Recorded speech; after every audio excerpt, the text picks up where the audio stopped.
So as you know, my sister disallows me from eating, so that's why I didn't eat. Um, I don't. it's mandated.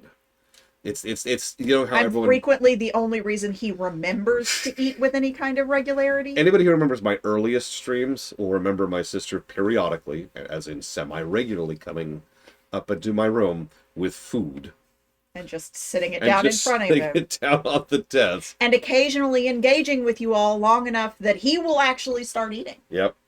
But anyways, so I was He obviously snacked getting some Giga off. Pudding. I don't eat much during lunch. Um, so off camera, I was doing some stuff. Are you feeling better? I mean, my throat's killing me, but otherwise, yeah. Okay. Did you take something? Mm-hmm. Okay. No, tomorrow I'll probably be fully good, right? You still feel warmer than me, but Yeah. not scaldingly warmer. Ugh.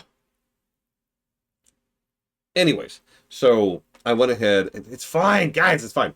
I went ahead and yes, I think this was more skill better than Inquisition. And I fought Mr. Giant Undead Dragon Dude, and I fought a couple other Oh, things. did you fight it? Yeah. Oh, yeah, because I saw that. The cutscene. That Mhm. wasn't actually a fight. That was like It was pathetic. cool. It was a It cutscene. was, it was, I was looking forward to you fighting the dragon. And it just stabbed it a bunch of times with the thing from the wall. So immediately after that, I fought the dragon Oh, did you? 4 times in a row because it was a multi-phase boss fight from hell. Oh, never mind then. First he was like, "Rah!" Oh no, I'll stop being that's mad. that's not true. It was 3 phases. Excuse me, it was 3 phases because it was 1 head, and then 2 heads, and then 3 heads. It was a Hydra? Yeah, That's stupid. it was pretty mean. Anyways, and then I fought another dragon. There's a lot of dragons. Don't worry. They're all blighted? I don't think this one was blighted. It was on. So normally, like, there's the phrase "on fire." What's the phrase "on electric"? Electrified? Electrified. It was electrified. On electrified. Just electrified. It was on just electrified. Excuse me. She's a teacher, so she'd know the grammar of these things. So I'm sorry. I'm in a weird mood. I have been sleeping very strangely lately. So I Oh, I apologize, know. everyone. Yeah. I didn't nap today either. Because I was doing stuff off camera. I was getting work done. It was cool. It's cool. The Antom decided to trick me in the fade by putting a fake statue of Solus that I went to got and didn't get, but that I did get after I killed all of them. How did any of that happen? Moving on. It's electric. Da, da, da, da, da, da. It's so strange. But I was roaming and getting a few other things done, and you'll notice I'm paused like in a weird place. That's because I accidentally right into a cutscene, which is actually store relevant. So I'm like, hold up, pause. And then I went and brushed my teeth and got. It's not actually Canada Dry, but it'll do. You like it? No, it's actually great. Yeah. No, But we also don't have Canada Dry. Yeah, they don't. They just stopped. I swear to God, I haven't seen Canada Dry seltzer water in years at this point, in multiple states, even. You okay? I'm stretching. Okay. Yeah, I did the big fight off camera. So you may not notice I had 11. I had 11 skill points to burn off camera, and I went to go ahead and burn them. And I noticed something I didn't notice the previous time, which was so if you remember, when we were fighting, I wrote down his name. When we were fighting Razakale, whose name is Razakale, which I just is that like rabbit kale? Is that where that comes from? Because the leaves and. I noticed that periodically a vuln point would show up, and the vuln point, when you hit it, actually did a different number and did substantially more damage. So, okay, that's actually pretty cool. So, I went back to Mr. Undead Dragon and noticed that he had some of those too on his hind legs, and just started smashing those, and that made it go much quicker. Anyways, then I turned the difficulty back down because I didn't feel like... What actually happened was I turned the difficulty back up for that fight. Of course I did. I want to experience the fight legit. It's a great fight, by the way. And then I didn't turn it back down. That's when I went to the fade went to the crossroads and encountered the on-tom, who were like, "Hi, we're dumb and waste your time. Boosh." And then I turned the diff back down. Anyways, I swear word for word. Anyway, so since we're in the middle of a cutscene, why don't we go ahead and progress that cutscene? We're in another of Solus's memories. Remember last time? Past really can still hurt you. Glad you made it here safely. I didn't love our odds without you. Who, me? All right. Everything's in place. We hit Algernon's island fortress tonight. This is our best chance to free the people he's enslaved. Get in, save as many as you can, and bring them back here to Sanctuary. Be fast and be safe. I'll meet you on the other side. Fen-Haral's scouting ahead. For freedom! For the Dread Wolf!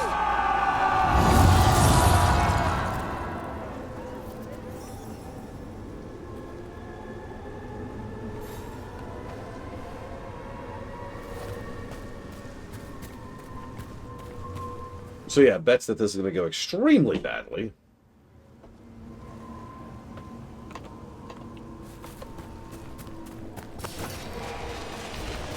So, the Dread Wolf is testing his noble rebels against my stronghold. How courageous. Remember, these memories can hurt us. Oh yeah, that's another thing. The Davrin Harding combo was just too good.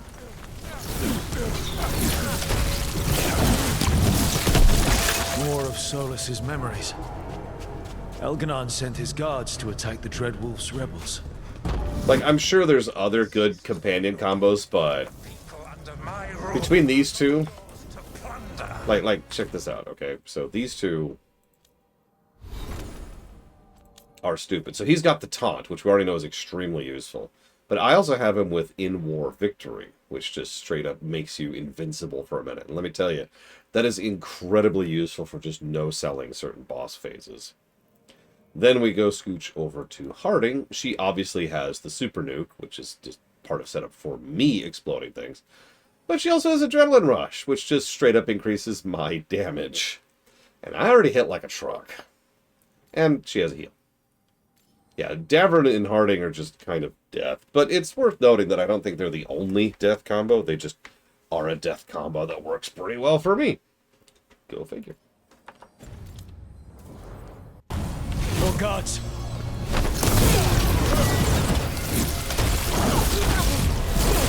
Probably a Blade to Fall. In fact, you may or may not have noticed, I've actually already given the kit positives for the companions, and I don't think that's going to change any. Because they're kind of interchangeable. And that's fine. Glad to see we all made it. Algernon's forces are making things interesting. But it does mean there's not as many choices. It's the FF12 thing. Who do you bring to your party? Whoever you like. I happen to be bringing Harding and Davrin because I have both of them already set up. Like, they've already got the gear, they've already got the enchants. Don't need to mess with it. And that's kind of my mentality at this point. You, keep moving no matter what. Free those slaves. We'll take everyone else and give the guards something to think about. We must be swift. Algernon is coming. Solus sounded frightened. Of Elgernon? Who wouldn't be? Yeah, exactly. But, like, I'm not saying they're identical, but that's not really my point, right? Bring who you want to is a perfectly valid approach. I admit I change my mind pretty much every time I'm asked about that concept. And it's because neither is really superior to the other. It really is just a matter for whatever you want in the moment. I mean, the story score has plenty of time to nosedive. Let's ignore the fact that, you know, BioWare notoriously has bad outros. Most games have bad outros. Just in general. That it is the norm for a game to have a bad outro.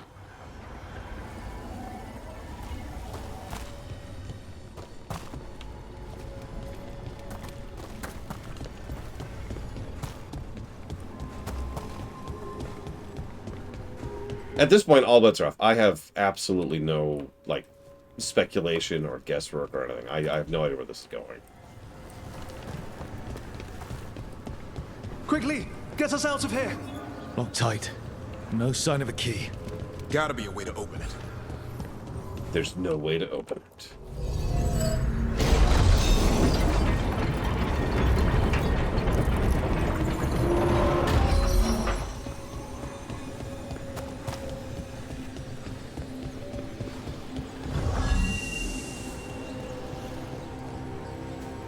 I mean, if the end boss is Omega from FF16, that's going to be phenomenal. We'll head there right away.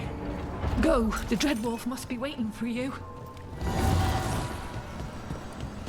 For those of you who weren't there for that, the Omega fight on FF16 is the best fight in that entire game. Quickly! Elganon approaches. Stop his guards. We need to buy time for the captives to get to safety. I will hold off Elganon himself for as long as I am able. Yeah, in a game all about boss fights, Omega just crushes all of them. That was a phenomenal fight. The vermin keep coming. Go. I will deal with that ragged wolf. One last push.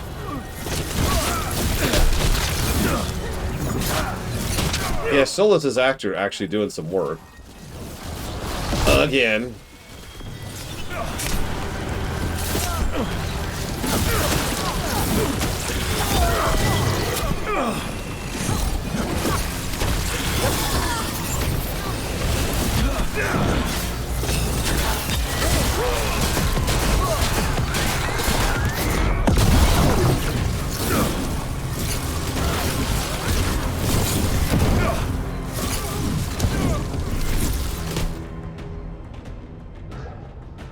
There will be a reckoning for this Solus, no matter how far you run. Let the big asshole rant. Everyone we freed is safe in the crossroads. Without all of you, well, thank you. But can Elganon find us here? He cannot. I have made sure of... Solus? Elganon is a powerful opponent. My apologies. It is of no consequence. What matters, my friends, is that today, all of us are free.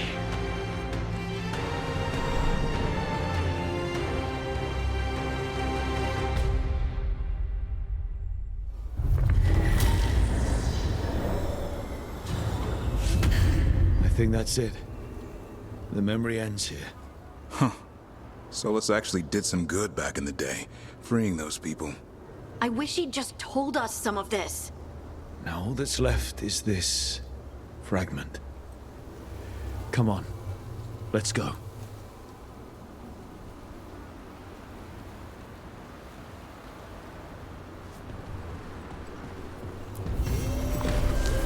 See, I was grabbing some other of these things. If it's not obvious what I was doing.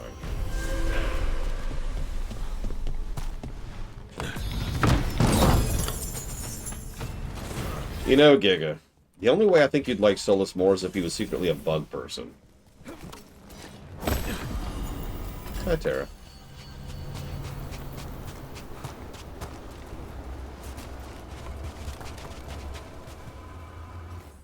I wasn't even sure you'd remember it, honestly.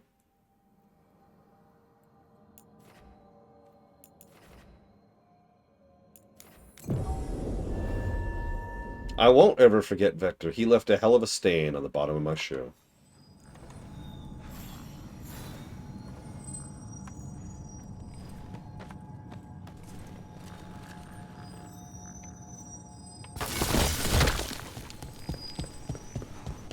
They're dug in here.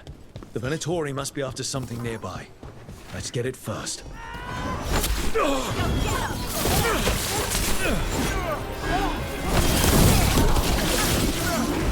Right.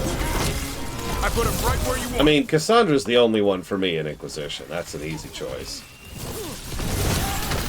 But I will admit, Inquisition had the distinction of having several good romances.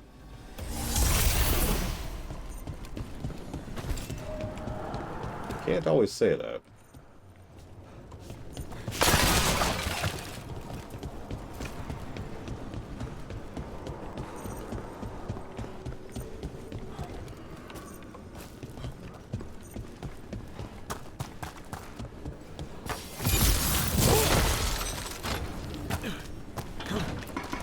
It helps that I really like Cassandra as a character in general, especially in Inquisition.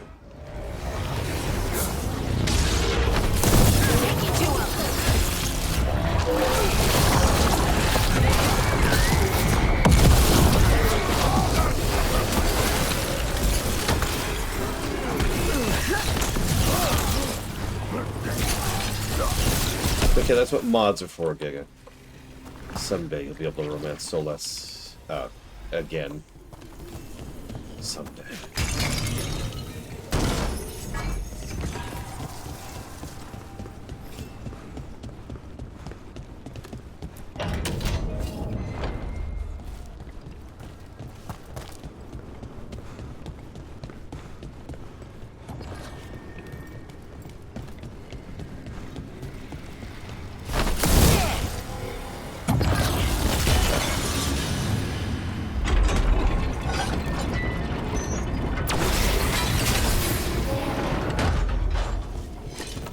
Actually frequented quite a few fanfic sites back in the early days of the internet.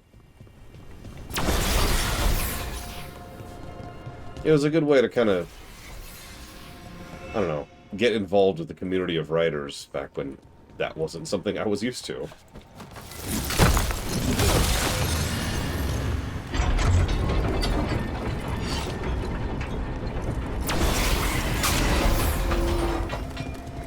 That's another barrier down.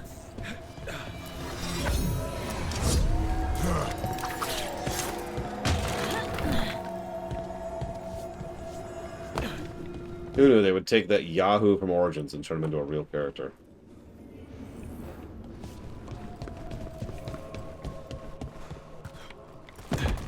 Look, I love Origins unabashedly. I think it lucked into being one of the best CRPGs ever made. But it doesn't mean Cullen is magically a better character for it. Oh, wow. Okay.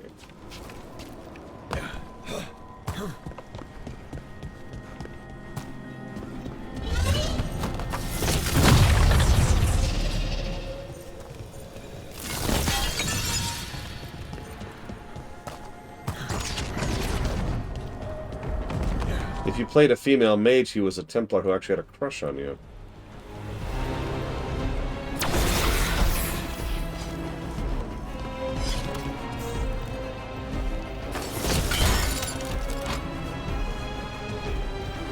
I do not know if Liliana is in this game. I haven't seen her yet. I do not anticipate she is.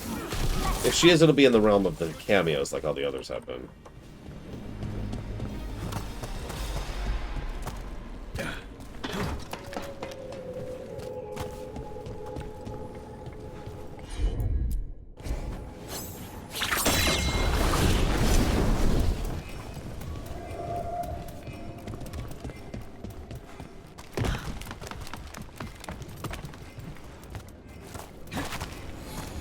It does make this the first Dragon Age game with no Liliana.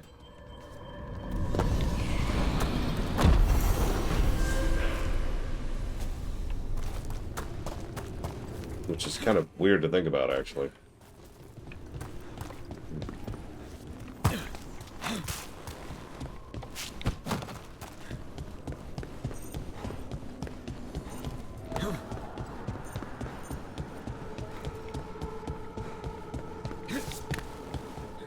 Yeah, no kidding.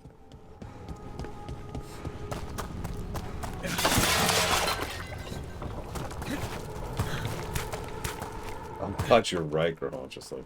As of this moment, Isabella's it.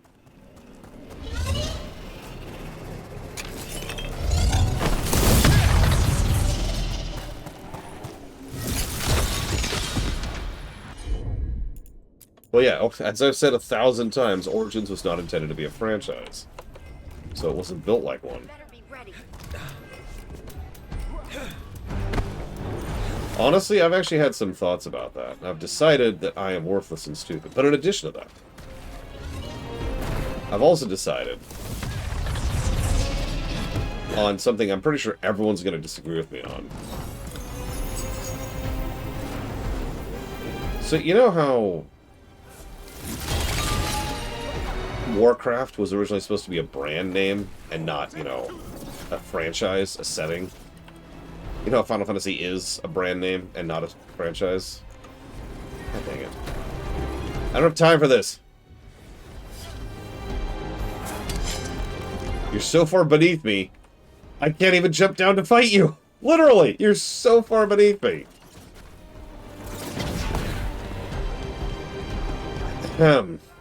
Screw the ladder. Death to ladders. Death to ladders. Death to ladders. Anyways. So, like, think about it this way, right? So, Dragon Age Origins is the story that it is, and then Dragon Age 2 has no direct connection to it. Different franchise, or different setting, right? Doesn't connect, doesn't follow through on. It is its own thing. Probably the same style. Same approach, same concept, right? There. The Venatori can't lock us out anymore. Yeah, some vague setting similarities, probably some similar tone, themes. What in God's name is that?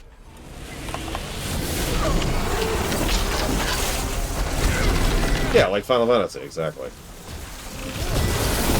The Venatori built that. They must have needed something that could seal this place.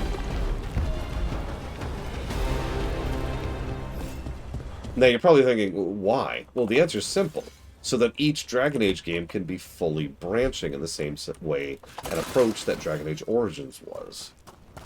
I know I've said this before, but for those of you who haven't heard me talk about this before,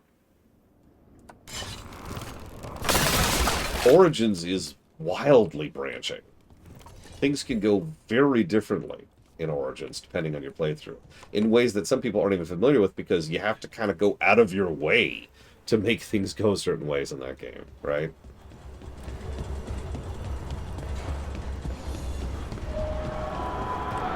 But it's still there. There's a lot of ways that Origins can go, and that's the point.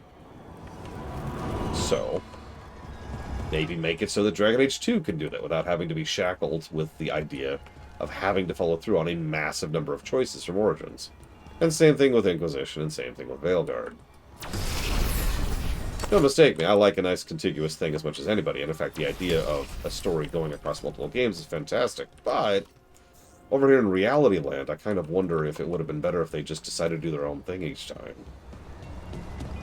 Just an idle thought I had during the lunch break.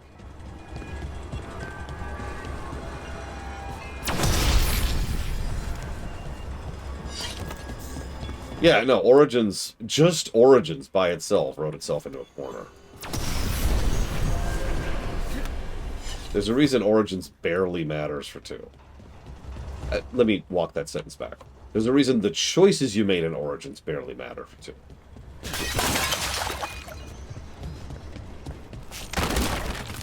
And yeah, that was why the cleanup was so necessary over an Inquisition, and why this game was just never going to make it. The Keep was a great idea, I agree. But you got to understand the behind the scenes, too. Like, the under the hood amount of work they were doing for that just was getting more and more wildly out of control.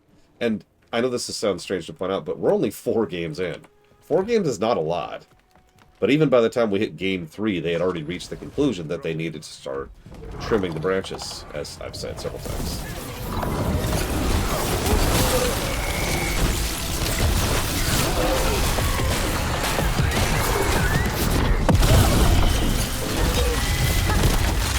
So, I guess ultimately this is kind of a question. That's what the Venatori are after. Why were the Venatori after this statuette? Just being near it makes me feel regret.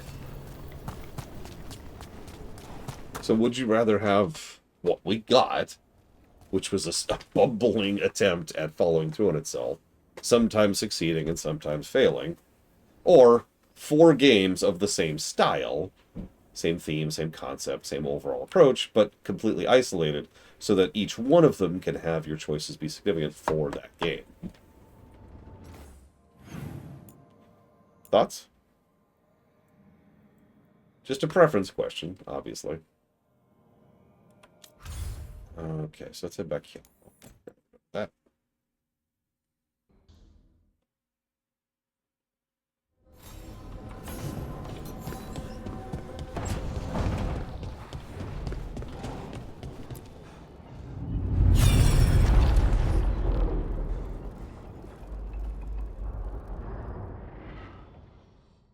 Exactly, Giga.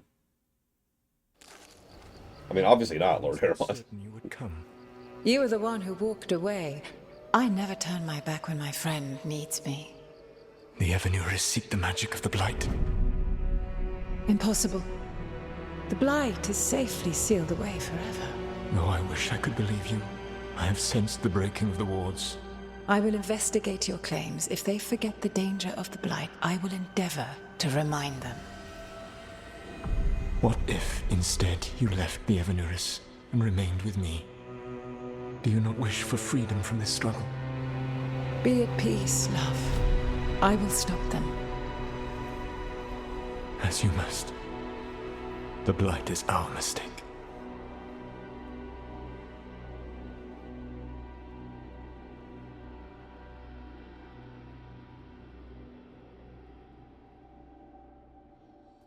Did Mythal call Solus love in that memory? That's what it sounded like. So they were doing it.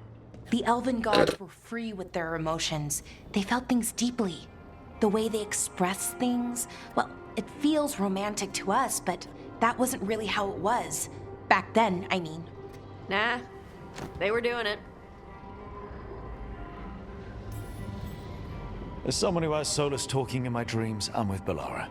I just can't see Solus carrying on a secret affair with Mythal. Can't because you don't think he would? Or can't because you don't want to think about it while he's in your head? Yes. So the Dreadwolf goes to Mythal.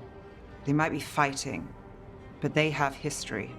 And he warns her about the other gods using the Blight. That's more important than his rebellion. It's like kingdoms coming together when an archdemon rises. Mythal didn't think it was possible. She said the Blight was sealed away. There's an old legend about it. Davrin, the one with Andrul's armor. Not sure it matters.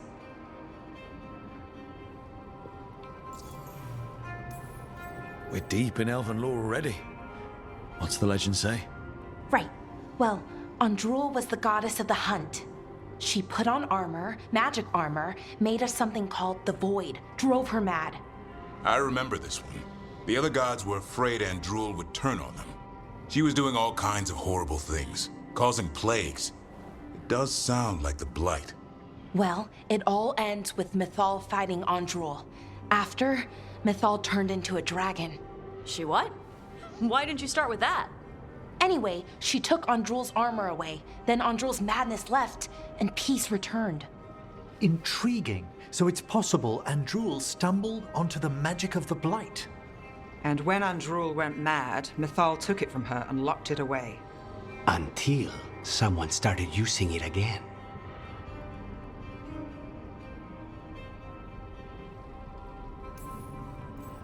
Okay, Solus warns Mythal about the other gods using the Blight. It's not just bad, it's something bad he feels responsible for. The Blight was our mistake. How is the Blight their mistake? Did they find it? Did they make it? What does that mean? Whatever it was, it convinced Mythal to take him seriously. So Mythal goes off to investigate what Solus says. Then, what? It's too clean. Seems plenty messy with them doing it. But this isn't just a memory. It's something Solus wanted to hide. What's the crime? What did we see here that he feels guilty about? I think I might know. When the Inquisitor was saving the world from the breach, she met Mythal. What? Like in a dream? It was complicated. She helped the Inquisition. There was a magic pond and a dragon. Nice. The point is, she also said the other elven gods betrayed her, killed her. Okay, sorry, point of order. If they killed Mythal, how was she still around to help the Inquisition? Elven god magic? She'd spent centuries gathering strength and sharing people's bodies, I think. If it was a truly benign possession, that speaks to her character. Solus tried to do the right thing by warning Mythal about the other gods using the Blight, but he got her killed. Well, it's not just that she died. What do you mean, Tosh? It's... Ugh. There was stuff he wanted to tell her, but he waited too long, and then she was dead. He never got to make it right. That twists you up. That's it. There's our crime. Doesn't really tell us anything we can use, though. We know more than we did. That's something. Then I guess we keep our eyes open if we come across more of these memories. Don't worry, we'll never find any more.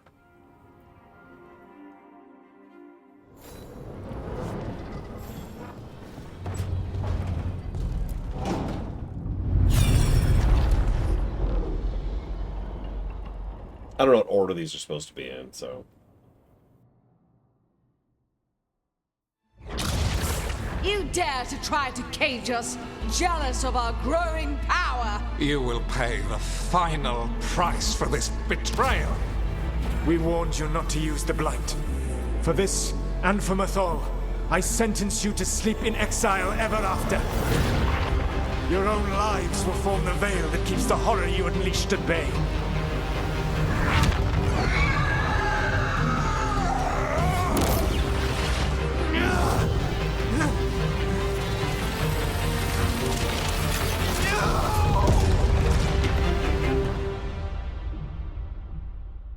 So he locked the gods away and created a veil between this world and the Fade.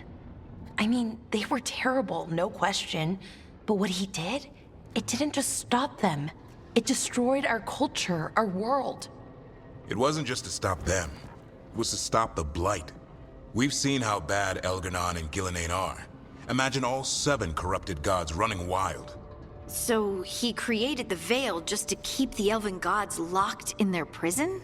Yes, to keep them from accessing the Fade. But was the creation of the Veil around the world an accident? You heard him yelling. That's not the sound of a ritual going right. What do you think, Rook?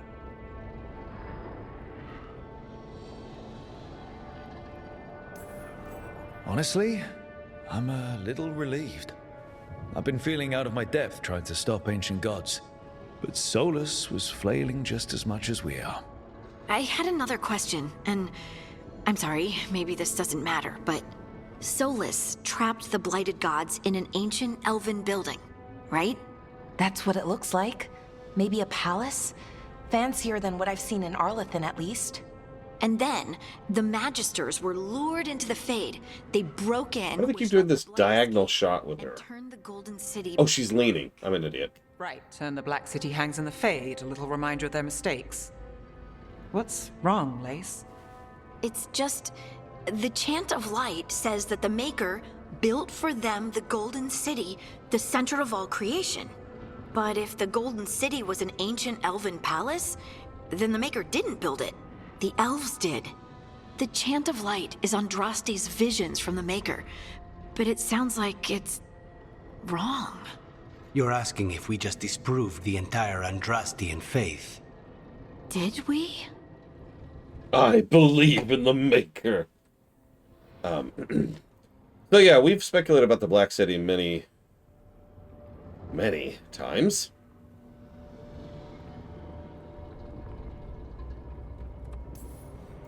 Lace, I don't think you'll ever fully know whether the Chant of Light is literally true or not. What matters is that in its better moments, the Chantry encourages people to be kind and help each other. What do we tell the Chantry about this? Do we tell them about this? People are already questioning because of Elganon and Gillenane. It hasn't stopped them believing. I guess people need that comfort, even if some parts of it aren't totally true. The Dalish clans are struggling with the same thing. What do we keep? What do we lose? The elven gods, the Maker. No matter who you light a candle to, you've got some hard questions to ask yourself right now. Doctrine is not the truth. It is one of many paths to the truth. I recognize the sentiment, though not the specific quote. Who said that? My mother. Ah. Questions of faith aside, we have some very real gods that still need killing. Looks like there are 3 more of these murals with the Dreadwolf's old memories. Wonder what else he's hiding.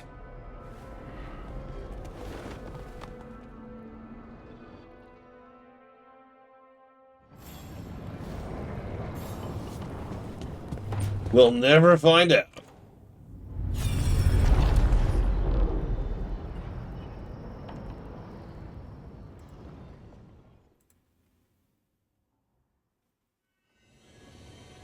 You have so long observed the world. Why not consider joining it? But I have no desire to live as humans. I have the Fade. Besides, this talk of taking on a solid form. I think you underestimate the danger. When you took the glowing stone to build your body, did the earth not shake? Delirium gives us the strength we had when we were of the Fade. We are the best of physical and spirit. I need your wisdom, Solus. To withstand the louder voices who would go too far like Elganon. I need you. This is madness. You must know that. I will always follow where you go.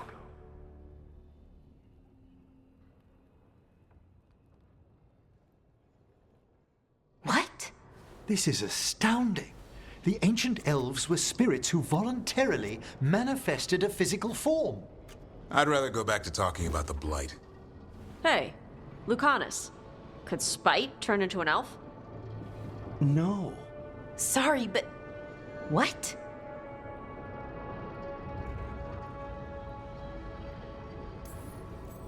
This puts all of elven history in a new light, not to mention what we think about spirits. I mean, some magic works differently for elves. If we came from spirits, that'd explain it. The knowledge that an entire people were formed from a mass manifestation could change our entire understanding of magic. If we let it out, is that the right call? Do you want bigoted humans yelling about how elves are demons? Davrin's got a point. World's not short on small-minded humans. The entire idea is preposterous. Who would even believe us? It does seem outlandish when taken out of context, I admit. We have to tell someone, though. Strife and Irulan, at least. If I told Thea and Viago, they'd think I was sampling Viago's poison collection. No one will believe us. Okay. We keep this to people we trust who have good reason to know. No shouting it from the rooftops. Agreed. The Morn Watch has a great deal of experience keeping dangerous secrets. So, beyond the world-shaking stuff, what else did we learn here? Solus himself was a spirit. What kind do you think he was? Well, his name is Elven for pride. Oh, okay. There's something else. Not about spirits, or not all about them at least. Solus didn't want to become a person with a physical body. Right. He only agreed after Mythal begged him. Then that's his regret. He wishes he'd never taken physical form. Maybe, but not just that. Solus was scared. They built their bodies out of lyrium, and it made the ground shake. Lyrium is the blood of the Titans. The Titans would have felt it as an attack. They defended themselves. The first memory we saw with Elganon seizing power, it happened at the end of a war. A war between the Titans and the elves. Lace, I'm so sorry. It feels like we still don't have the full picture. But I think that's part of what Solus regrets. He didn't see the danger. Except he did. He was worried. You said it yourself. He did it for Mythal. Everything that followed, he could have prevented if he just told her no. Then he's got a war on his conscience. Plus, whatever we find next.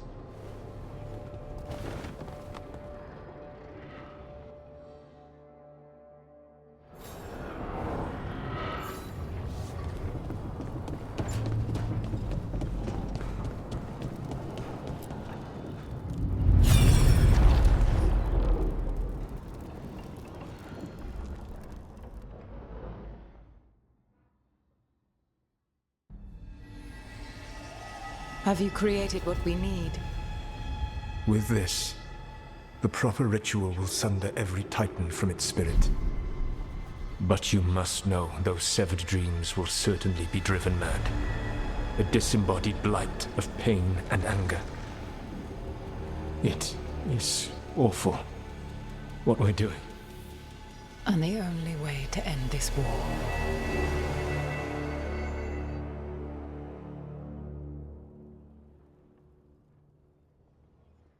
Solus made the weapon that killed the Titans. No, not killed. He cut away their dreams and left them broken and mindless. He passed me in the halls of Skyhold for a year. He made polite conversation, and he knew. He knew what he did.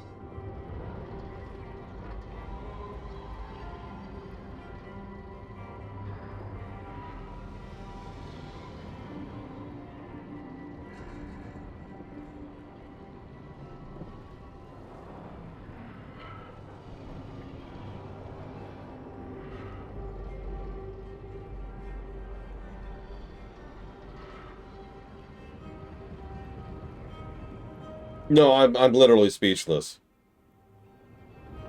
The Blight...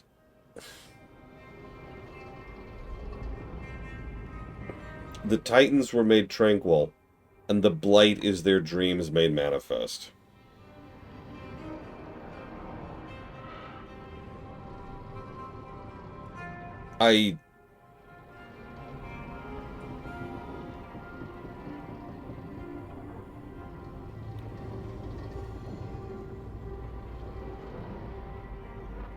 I'm debating in my mind if that's worse than Mass Effect 3's explanation for what the Reapers are.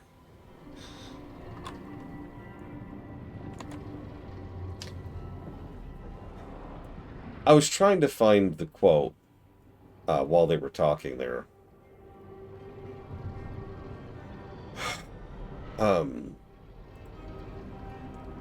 When they were making Dragon Age 4, they were allowed access to a book which was put together by David Gator all the way back in when they were making Dragon Age 2. Specifically 2. Or, well, I should say it's when they were working on the DLC for Origins. But whatever. The point is, after they'd finished the main construction of Origins, and they started thinking, oh no, we have to make a franchise, they needed to make a book to codify the setting, right? To codify the rules of what things were and how that... And it had all the super secret, super backstory, spoilery stuff, so that they could have that all codified and write around that going forward. And they allowed the writers of 4 to have access to that. So, this has probably always been the truth. You know what I mean? Like, this is probably always the intent. I'm going to have to sit and process that for a bit. Well, I say always. Again, from DLC onwards.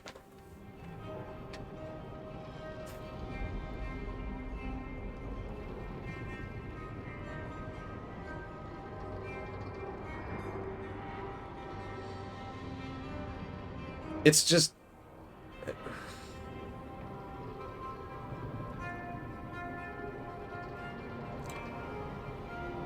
There's this massive disconnect between Titan corrupted dreams and giant pustules of flesh that destroy organic matter with cancerous, with hyper-cancerous virulation. There's this giant gap in between these two things, and I'm not seeing it. Sometimes when they explain, even the Mass Effect 3 explanation made a degree of sense. It was dumb, but there was a logic I could follow. There was a thread I could follow there. Okay, so, spoilers for Mass Effect 3. Back in the day, there were these aliens who made ultra-advanced AI. The ultra-advanced AI decided that inevitably AI would always turn on the organic life, so the AI ran into a logic loop and started killing organic life as a regular thing to prevent that from happening. There's a logic there. There's a line of thought I can follow. Glorp Blorp does not connect in my brain to the dreams of tranquil Titans.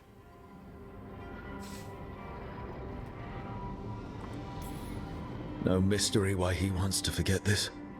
As a mage, and apparently a scholar, Solus doubtless regrets destroying the minds of the Titans. No, it's worse than that.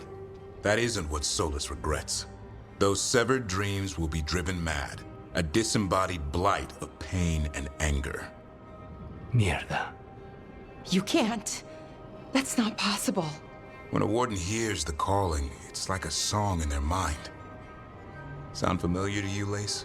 The Song of Lyrium. Of the Titans. We think of the Blight as this monstrous force with no mercy, no compassion. Evil incarnate. Instead, it's a caged animal, mistreated and imprisoned for centuries, until all it knows is fear. Now, what really irritates me is I gotta review that, too. Like, I hate it. I'm just, personal opinion, I hate it. That's dumb and stupid.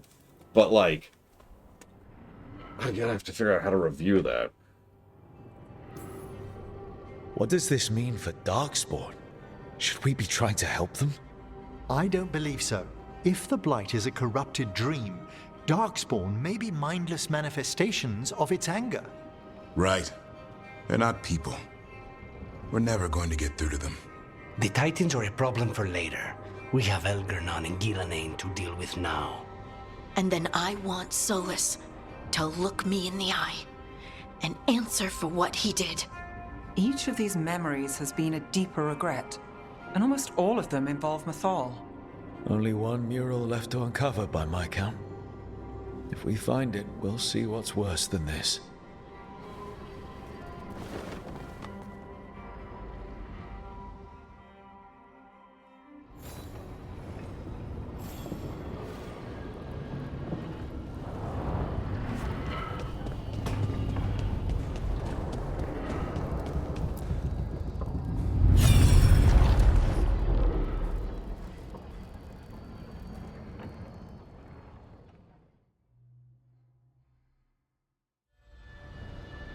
I knew that you would find me soon enough. You need the power of a god, the strength that I alone still carry. The blighted Evanuris will soon break free from their prison. I must make a stronger one that can contain them. While the prison is important, it is not the only goal you seek. Why should I not tear down the veil and bring back immortality to all the Elven people? They deserve it. The Elven people of today do not deserve to see the world they love be torn apart to salve your conscience. I must fix what I have broken. I am sorry. As am I, old friend.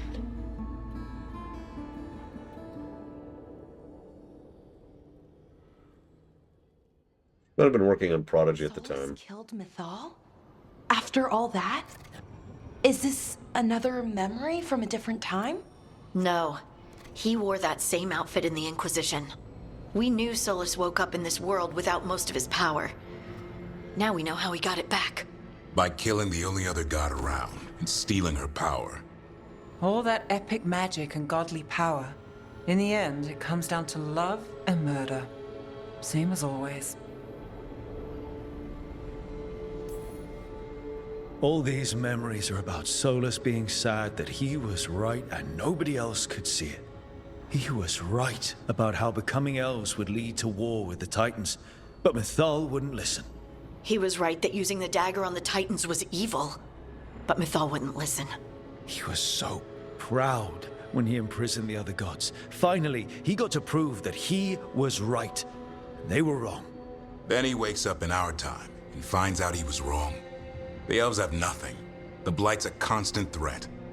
And Mythal's alive, somehow. But she still won't listen. But this time he'll show her. No matter what it takes. So, how does everything we know help us now? He's being honest about fighting the Blight. Whatever happens, he won't risk letting it back out into the world. Agreed. But he has a plan to escape that prison, and not one we'll like. He turned on Mythal, the one person he was actually loyal to. There's no way he won't turn on us. He's a spirit, or was once. He might be able to possess someone, affect minds, all the things spirits do. He created the veil. His very nature is tied to it. That will be a source of strength, but also a potential weakness. Mythal has him all messed up. Anything about her or Elgernon is gonna make him angry. Sloppy. Solus thinks he knows what's best for everyone. Anything he does, he'll do while telling himself he's the hero. Solus has caused a lot of damage, but he's not like Elgernon, trying to wreck the world to rule it. He's trying to repair the damage he caused, and he knows he's made mistakes. There might be hope for him. You don't think he'll turn on us? Oh, no, he's totally gonna turn on us. I mean, after that. You have witnessed the Protector's tale, Dweller. Almost to its end. Almost? How can there be more? When the mighty fall, their echoes cross the ages. An audience is warranted. Speak with your visitor. She awaits you in the crossroads.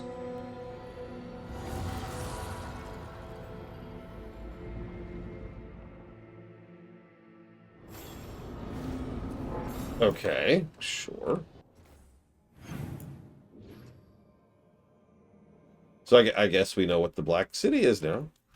I have been told by my local resident that I shouldn't do the quest that I was literally about to go do. Because that is exactly what I would be doing if I was playing this by myself, as I would just beeline that.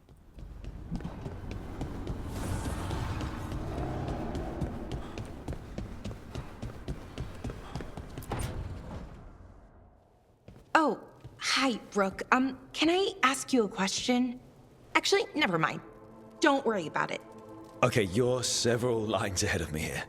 Let's start with me saying, hi, Bellara. Right. Okay. It's just, you know, the elf thing. We're fighting our gods. Our gods. First time. It feels a little surreal, and I know surreal. Yeah, you and Davrin have it rough. At least we're only fighting your gods because they're evil? Maybe not the most helpful point to make. No, it actually helps a little. But still, those are our gods out there, rampaging around. Maybe people don't trust us. Maybe they shouldn't.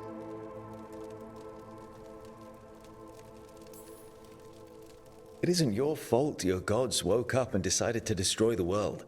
You didn't create your gods, and you aren't them. Not anymore. That feels too easy. Like we're not taking responsibility. And I don't know, I feel guilty anytime I think about it, really. So who's that helping? Who's what helping? Feeling guilty. Well, no one, I guess, but then what should I do?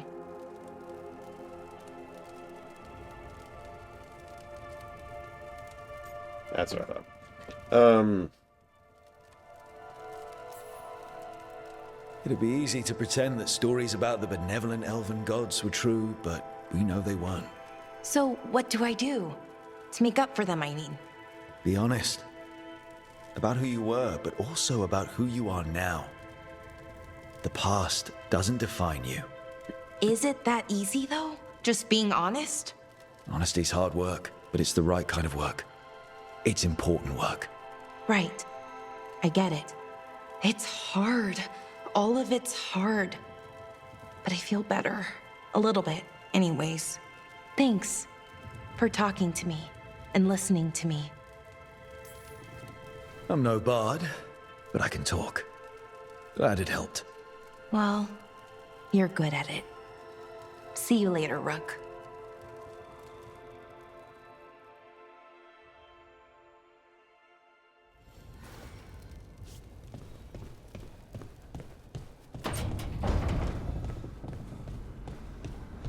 Am I the only one stuck on the blight thing? Real question. None of the rest of that really bothers me. Black City, yep. Evanurus Prison, yep. Veil, yep, okay, cool. Titan Blood, okay. And then there's the blight. It's just like...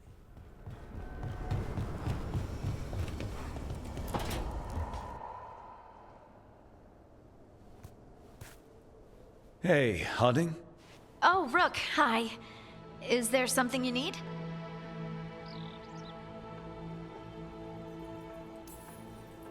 Bellara made snacks. Seems like you could use one. Food always makes me feel better. I could use some cheering up, actually. It's Solus's memory, isn't it? They stole Titan blood to walk the world like humans. And when the Titans didn't like that, they just took their spirits. Should I be angry or sad? Why aren't I angrier? It's a lot to handle.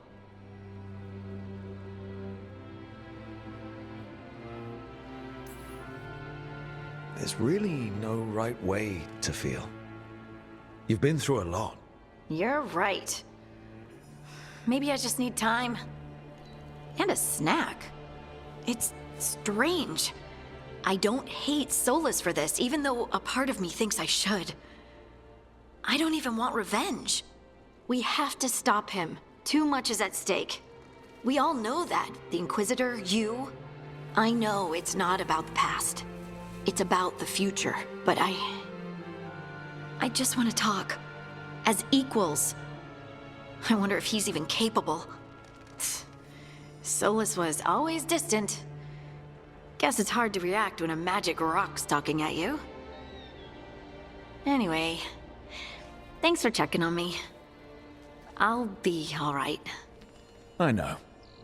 You're Lace Harding, child of Titans. You can handle anything. Oh, shut up.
Hey, am I interrupting? Done in a sec. Morning ritual. The Darsam. Those are the ropes people who follow the Qun wear. We bind ourselves to remember who we are. Tie down the stuff that's too dangerous to leave loose. My mother made me do it every morning before breakfast. I had big fingers. Used to take me forever. Avatash. Shokratoebra. Only a beast is confounded by knots. A girl masters herself and the Darsa.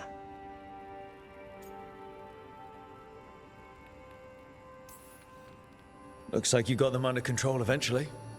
Yeah. Rook, Tosh, glad I caught you both.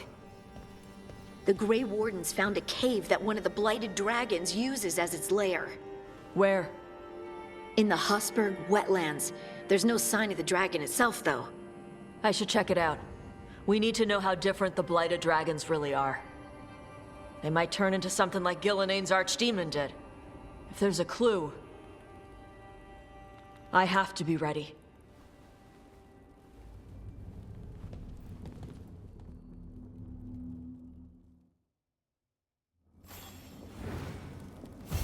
But I decided to double check it. Obviously, there's, Broodmothers in Origins, and there's the Broodmother in Awakening. Duh. There is one mention of Broodmothers in Inquisition. You can exile Sir Ruth to the Deep Roads. If you do, and then send Liliana to handle her calling and the War Table operation after that, the letter you get in response to that says she was found dead by a Broodmother that she had slain. That's it. That's all. So, yeah, they walked away from the Broodmother concept pretty hard. Which makes sense, because it doesn't fit with the retconned concept of the Blight.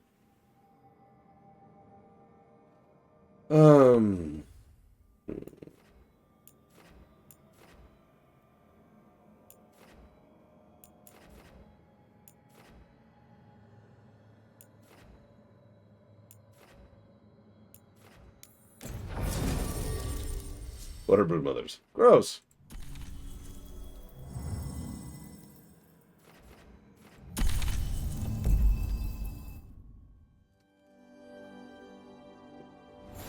Now, the elves didn't make the humans. That's got to count for something, right? Oh yeah, I need to look up something.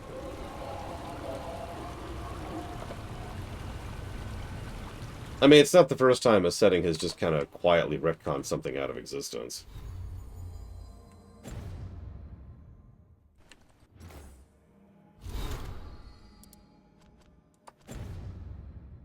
Yeah. There we go. Him.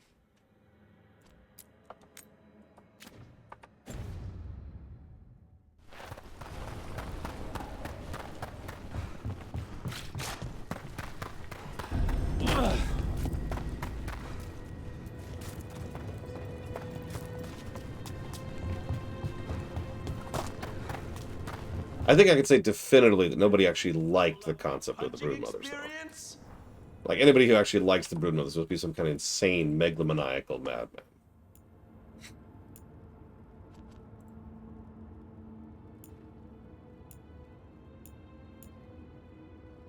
I mean, if we're being honest, the, so.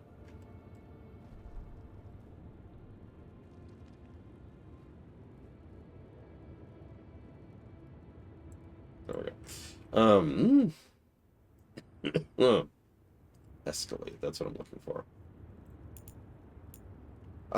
Words. Grab that while we're here. But no, it's pretty gross. I'm glad that they're gone. I'm not going to pretend otherwise.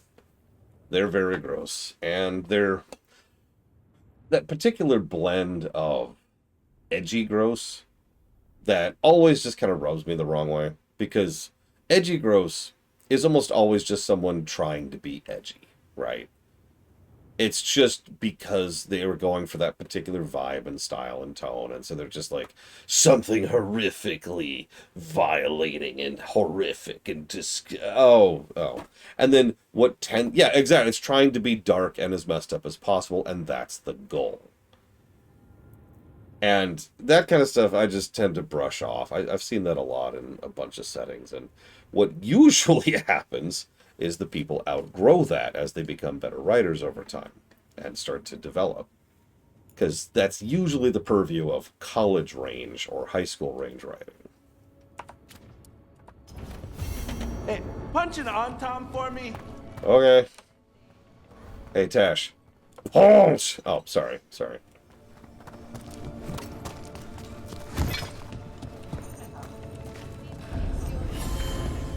Welcome to the Hall of Valor. I knew you'd find your way here sooner or later. Your kind always do. That outfit. Nowadays, it's not really about edgy or gross or like pushing boundaries. Nowadays, writing has been drifting more towards being incredibly depressing.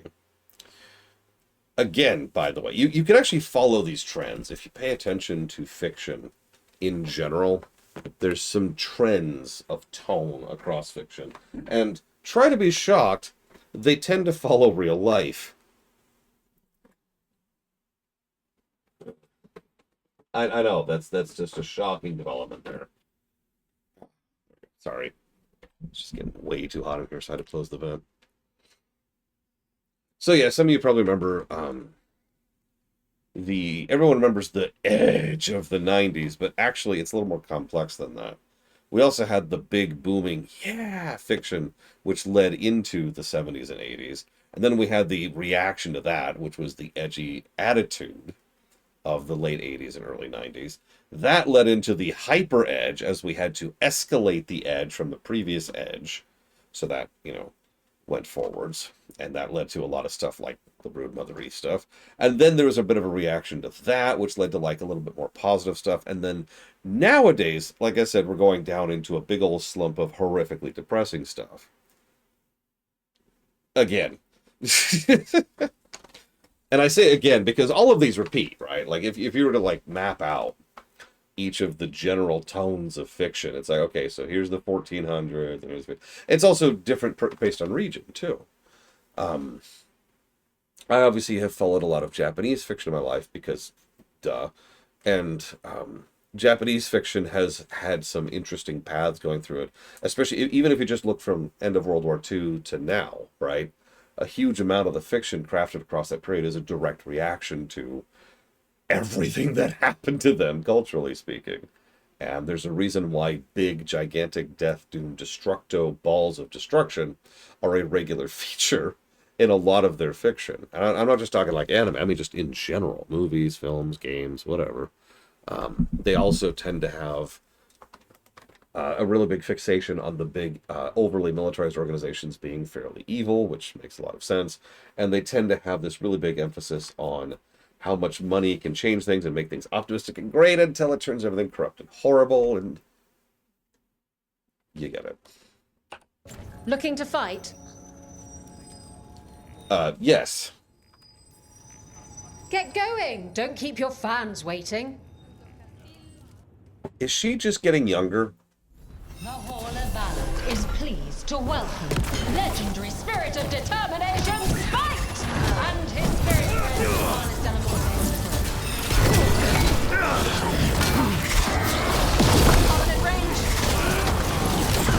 I mean, in this setting, if you told me there was a Dorian Gray portrait that Isabella got a hold of, I would believe you.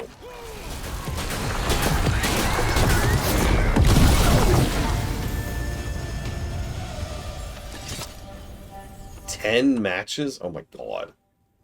You can really put on a show. I should charge an entrance fee. You'll want something with a bit more bite this time, I reckon. Get yourself in order and head to the entrance. We got the idea for this next match from a traveler named Armax. Said he used it to challenge shepherds. Ha ha ha.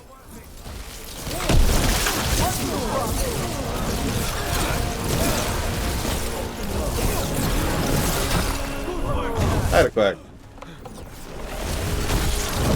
Yeah, that was a Mass Effect reference if you missed that.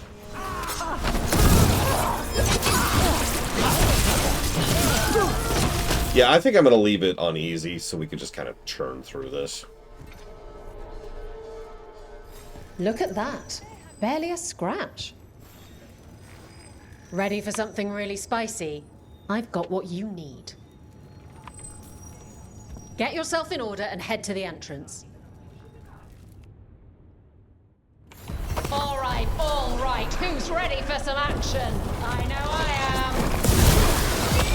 Isabella, I don't want to know about your libido, please. What you do with Aveline is your business, okay?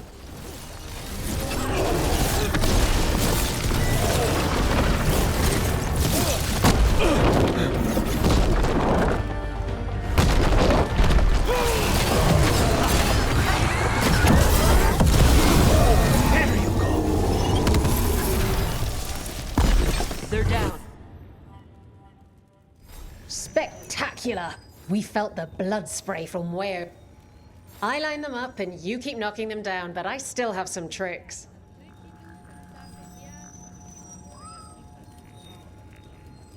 How are those shoulders staying on? I know it's a weird thing to fixate on, but like there's a band there, right? But like it looks like it should just slide right down her arms, and yet it's just I don't know. Yes. Get going! Don't keep your fans waiting. The Venatori want a Tevinter resurgence, but it's not going to happen if they're dead on arrival.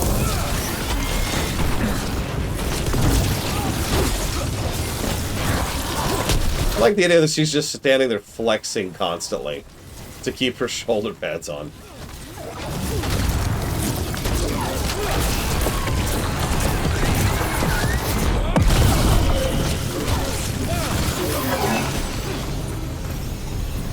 I mean, Guild Wars 2 literally has magic clothes. Cool concept, by the way. Spectacular! We felt the blood spray from way over here. All right, this is really starting to annoy me. Once more, and don't you dare hold back. I don't think I have been. All right, get your ass in there and give us a show. What's keeping the dagger in there while we're on the subject? All right, who's ready for some action? How did you get demons?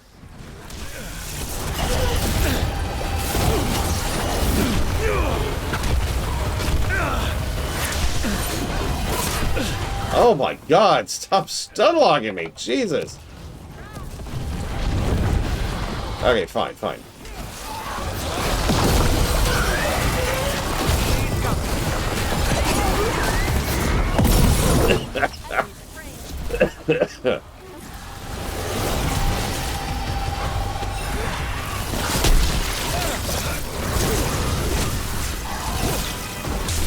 Yeah, they forced me to get out of first gear. Unacceptable! Hi, Elizar. Yeah, I've noticed the Lords of Fortune might be the least developed of the factions so far. Still in one piece. You can really put on a show. I should charge an entrance fee. Telling you. Fantasy WWF. I want to make that story someday. Probably make it into a game. What are you in the mood for? All right, get your ass in there and give us a show. Come on, place your wagers. And remember, never bet anything you aren't prepared to lose.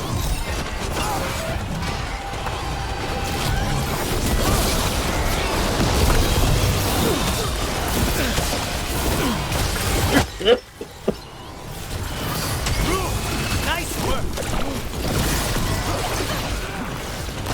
They've got us at range.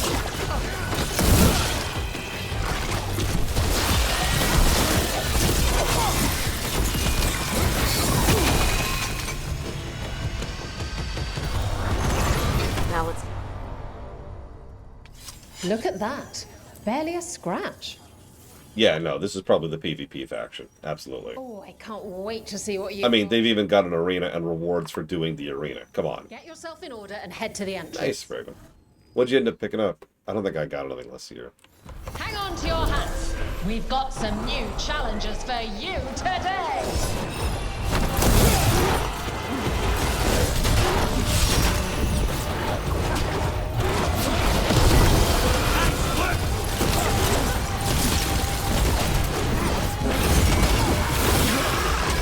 I mean, don't mistake me, I kind of get why, like, the Wardens would be very fleshed out, because they're the Wardens in this setting. Not bad, Dash.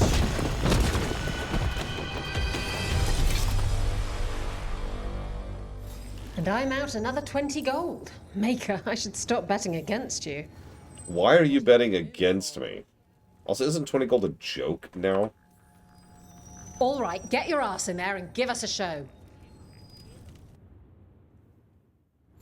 Grab a cold drink and unbutton those collars, my friend. There's just Darkspawn. There's just Darkspawn. Nice work.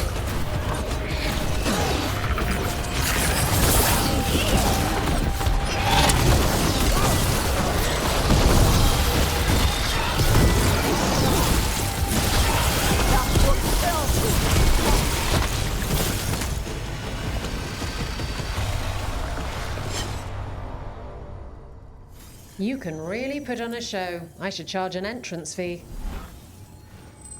Hall of Valor's ready. How about it? Feeling valorous? Get going! Don't keep your fans waiting. All right. Who's ready for some action? I know I am. So, we've officially looped. We've actually fought these guys before. That's not great. Get clear.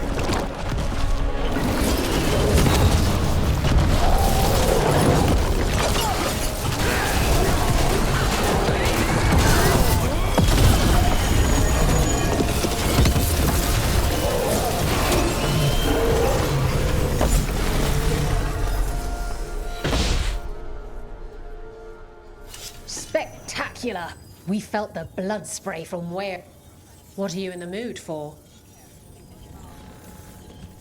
All right, get your ass in there and give us a show. Next up, we call them evil cultists.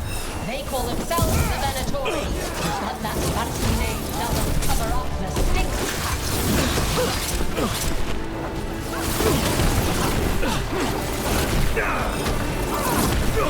I demand more! God damn it, stop making me try.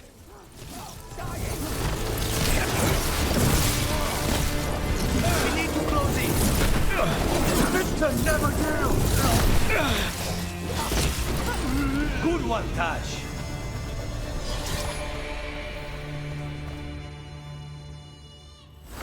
I see you picked up some nice tricks in the Shadow Dragons. Well, when the Venatori have a floating palace that shoots firebolts, you have to get really good at not dying. And that's it. That's the quest.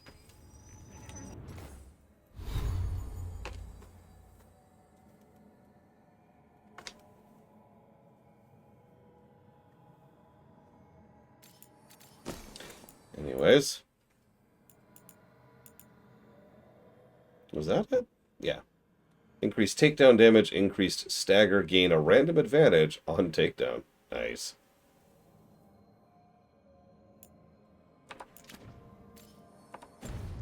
Okay, well, cool. What else we got?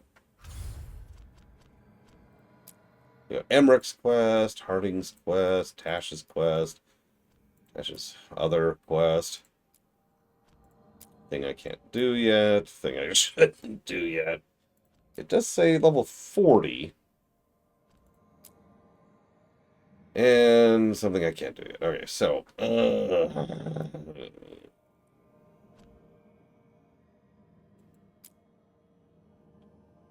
let's get Tash's crap out of the way. You never know. It might actually be good. It won't be good. I don't know. I don't know. We're off the map. We're completely off the map here. I could flip a coin and be just as accurate.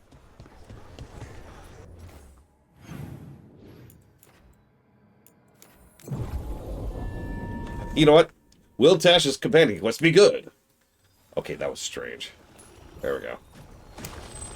The coin says yes. Okay. We'll find out today.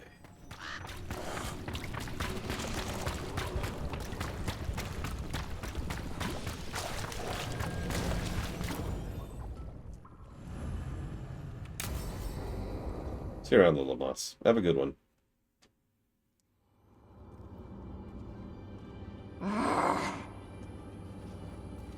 Tosh, what are you doing?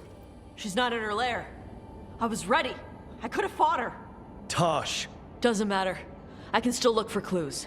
See if she'll turn into a monster like Gilneain's archdemon did. I have to figure this out. I'm a dragon slayer.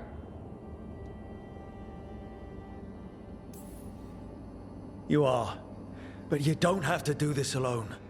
I don't need help. But we need you, all right? We cannot beat the gods without a dragon slayer. Wait. Look at that. Ropes. Qunari ropes. The Antam. They're the ones who've been blighting the dragons for the gods. Those fucking ropes. They tie her down with these ropes so they can blight her. They turn her into something blighted and ugly and wrong. Some she was never supposed to be. Chakra Toebra. I've got to be ready to fight her. I'm a dragon slayer. Tosh. I'm a crappy Qunari. I'm not really Ravani. I'm no good as a daughter. I'm not even... I can't even be a woman right. I have to be a dragon slayer.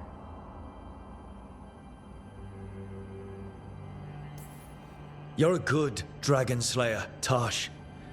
You're also a good warrior, a good lord of fortune, and a good member of this team. We need you if we're going to stop the gods, and you need to believe in yourself. So tell me, what's really going on? My mother put these ropes on me. She tied me up. Why did she do that? Is it because I didn't fit as a woman? Is it why I don't fit as a woman?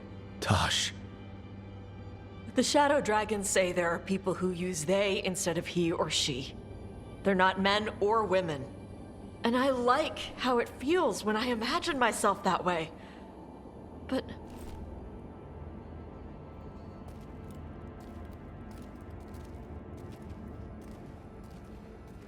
I'm not supposed to breathe fire. Am I not supposed to feel like this? What does she want me to be? What do you want to be? Your mother brought you to Ravane for a better life. I know. So live it. Be who you are. Don't tie yourself down for someone else's fear. I want to be... No. I am Ravani. And I'm not the daughter my mother wanted. That Tosh, she was never really me. Who is the real Tosh?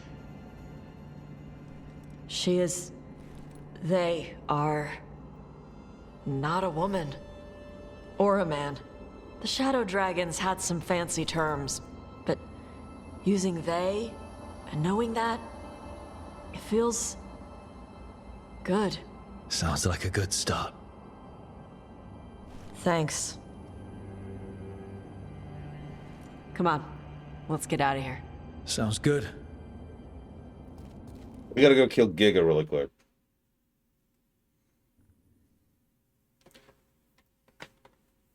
Okay. I was with that. That scene, it's the first good Tash scene I've seen. Which version of Giga? Good point. If Giga's in her Annihilate form, there's nothing I can do about that. Oh, 2 A's.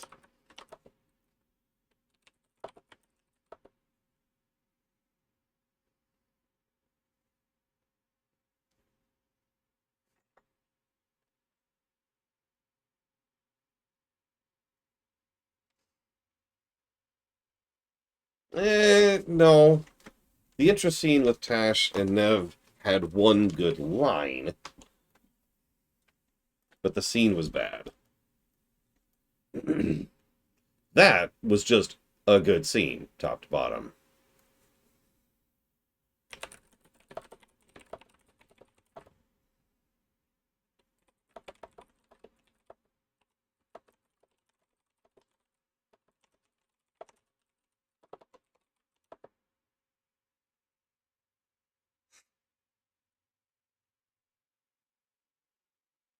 What's TIC, Blow Pellets? I'm not sure what that one is.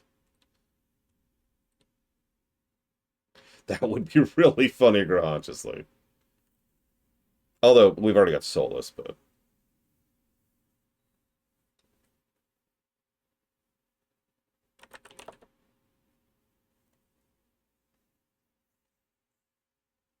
Oh, right.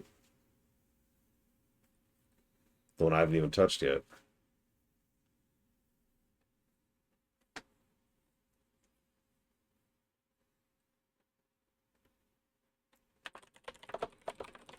Also, I don't even believe you, Giga. I think you're just lying at this point. I know what gaslighting is, okay? I just want you to know that.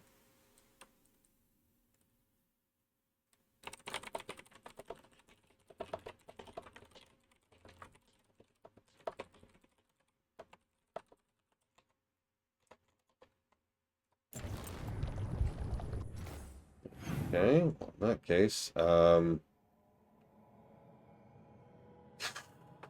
let's, okay. Already did that, already did that. Already did that.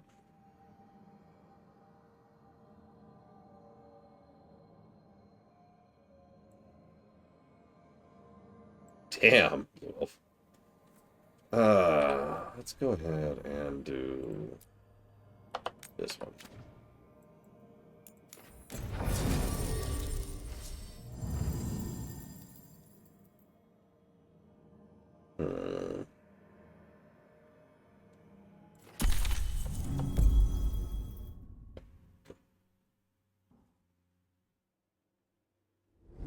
Thanks for coming, Rook. I hope the Kalsharok dwarves have some answers.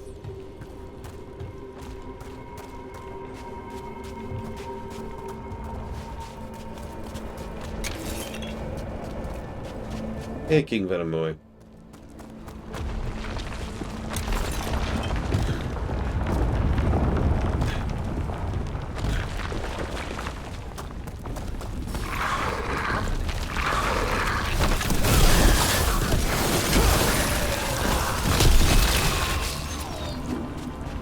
Hey, Von Falkenstein.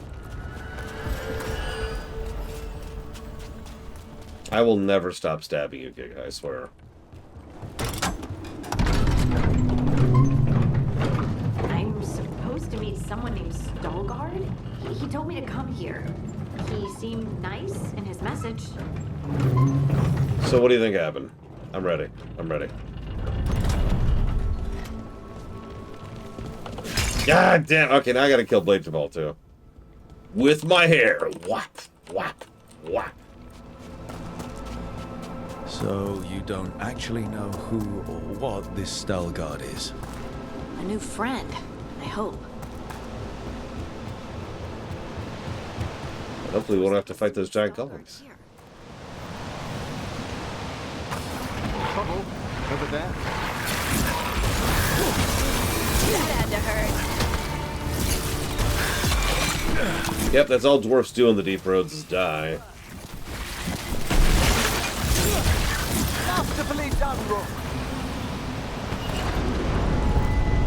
That has to be Veilguard.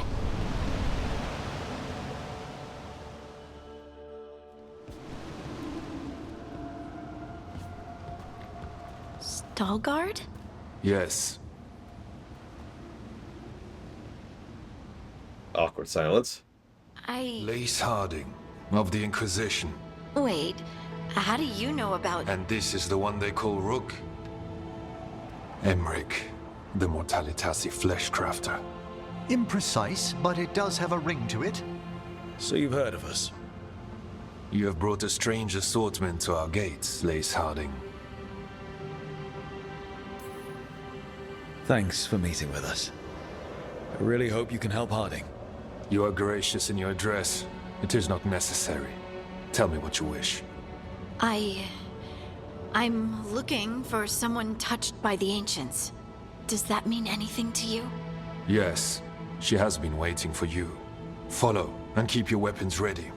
The roads are dark. The creatures there even more so.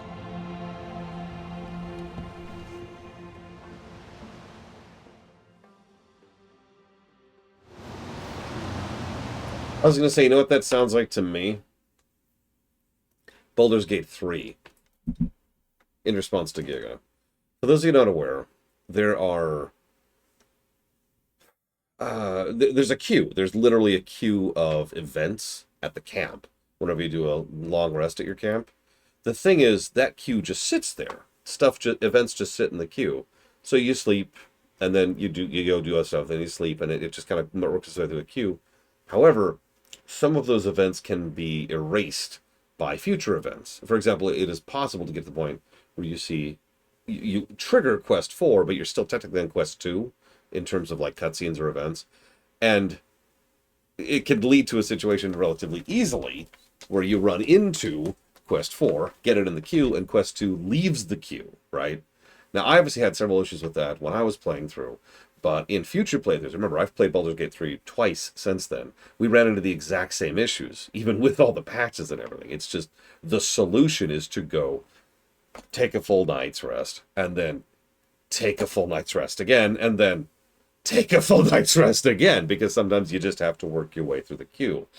Problem is, nothing tells you about that. The only way you know is if you know, if you've got the walkthrough up and tells you, this is a quest that should happen. So when we get to Baldur's Gate 3's replay, it's still going to get that negative because it's still an issue for the same basic problem, for the same reason.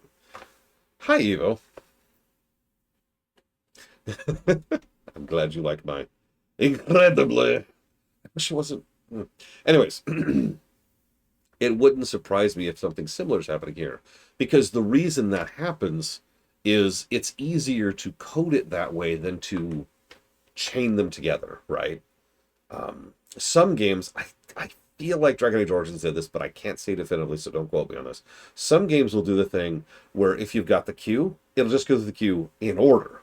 Let's say you got 4 items in the queue when you go back to camp. It'll play 1, and then 2, and then 3, and then 4, and just back-to-back them, instead of letting it sit there and wait for another thing. The thing is, and this is being sincere, that's actually much more, I was going to say, I'm pretty sure Origins did this. That is much more frustrating to code. It takes more work and effort to line that up. So most people just do what Baldur's Gate 3 did, where you've just got the queue, and it just sits there, and anytime you go back to town, it just pulls whatever's at the top, right? Anyways. So it would not surprise me if that was the case here. You are staring. What? No. You want to know if you can see the corruption you hear we carry. Sorry. I shouldn't have. A person will do almost anything to survive. That is what my people did. Become like the Darkspawn, or be destroyed by them. Not much of a choice.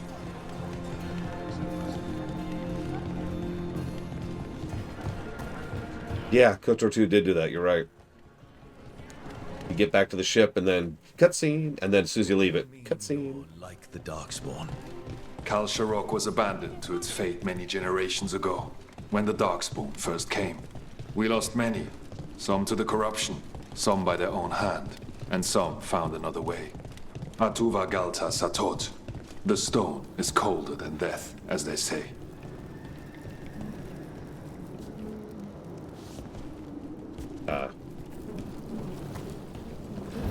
Darkspawn.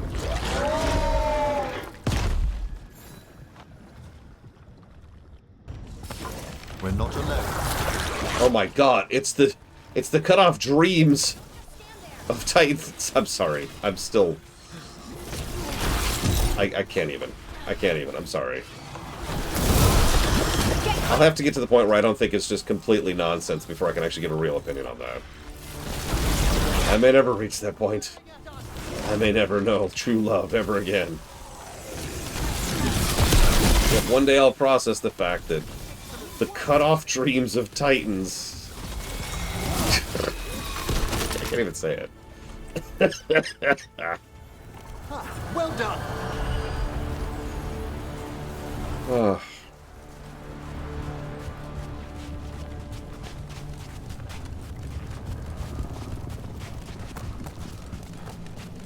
The cut-off sentience. I didn't mean any distinction between there. Lacking the charm, of course. Not far now. I mean, honestly, if I just said soul, it would be the same thing to me, because this setting has always associated soul with the Fade and dreaming pretty strongly. Like, there's always been a strong link there. So, yep, that's Titan Soul right there. Yep, that makes perfect sense. All right.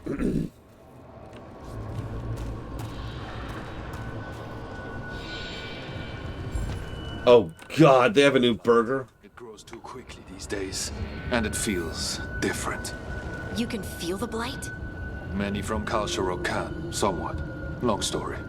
The corruption here has its root elsewhere.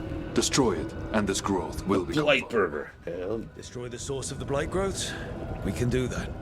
I will stay on guard here. I mean, I wasn't a big fan. Oh, God, the Shamrock Shaker's still out, too.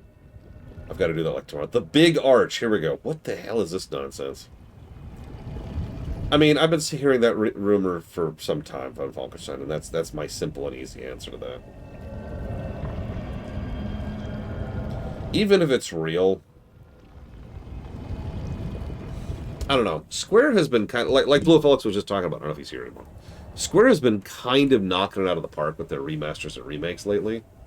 So it's possible a Chrono Trigger remaster would be legit. Like, that is something that is on the table. And something me and Pax have been theorizing about lately is that Square's developers, the people on the ground, have been really trying to cram out as many games as they can while they can. Because of the horrendous axe that is sitting over Square Enix's neck right now as a company. Because, like, it makes so much sense, especially if you understand the Japanese work mindset, right? Like, they have been absolutely working way more hours than they should, even by Japanese culture standards, work culture standards, in order to cram out all of the Dragon quests that they've been doing, the Final Fantasy Tactics remake they just did, the Star Ocean 2 remake that came out like 2 years ago. Like, there's just, I don't remember the full list right now, forgive me. The Pixel remasters, FF7 R1, 2, and 3, you could really feel that they want to get their stamp on those IPs before they kind of go out of reach. Because everybody with a functioning brain knows exactly what's going to happen if that Singapore holding company takes over Square. Right? We all know where that's going. You can't tell them, please, Randy, you cannot tell me that they don't know what's going to happen to their beloved IPs. So they have the chance to work on those IPs now. Don't you think they're going to take that? Yeah, this is why the FF11 review has been kicked up in priority so much. It actually was nowhere near funded until I did a little math and realized just how close we are to that axe possibly falling. So we need to review FF11 before who knows what happens with it. Anyways, relevance to your exact question. Chrono Trigger is one of the most beloved of the beloveds. You know that if they had any chance of doing it, they would want to put their stamp on that while they still could. I would. I would love to work on a Chrono Trigger remaster or remake. In fact, I kind of want to do an R Chrono Trigger someday. Now, I'm going to hold the entire stream hostage until Evo acknowledges that she is not stupid, and then she shares her opinion. I have all evening, Evo.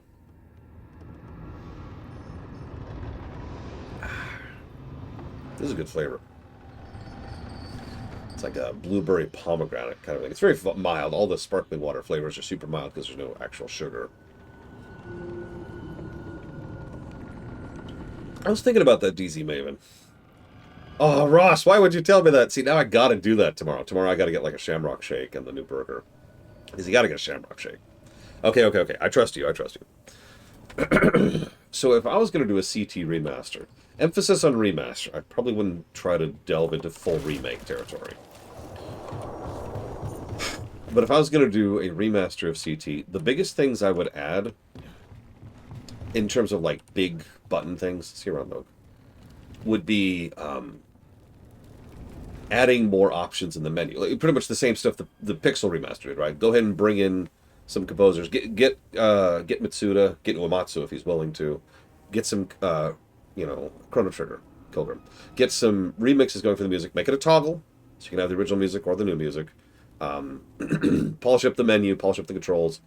But the big thing I would do is something that I can't really summarize except by saying quality of life features. Blade Cheval tells me they did this with Star Ocean 2. Blue Wolf Alex says they did with the Final Fantasy Tactics, and I can tell you they did this with Paper Mario 2R. It's hard to summarize those things because there's just so many. There's tons and tons of very finite changes here and there, which just drastically improve the overall experience and smooth everything out. That's the big thing right there. Do the polishing, do the quality of life changes. Whoops, nope, I'm turned around. Sorry. As for specifics, I haven't thought about that. I'd have to actually sit down and think about what I would want to do, other than some basic stuff. Yeah, it's dozens of really little things. That's the whole point. Like in Paper Mario 2R, one of the things they did. Looks like a rock wedged in the mechanism. I might be able to help with that. Well, wait. Okay, can you? Got it. In Paper Mario 2R, they changed the layout and approach to the warp pipes and made them more accessible. Now, I know what you're thinking, but that's the point. It's such a minor change. But what it does is it makes backtracking 5 times faster. And it makes it so that because it is so quick and easy to get around, doing a lot of the side quests is all of a sudden way easier. Because rather than, okay, hang on. Next step of the side quest.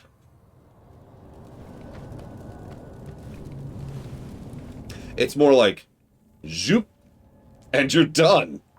It's great. Stuff like that, right? Seemingly minor changes that just smooth everything over. I love to see the quality of life changes. I do.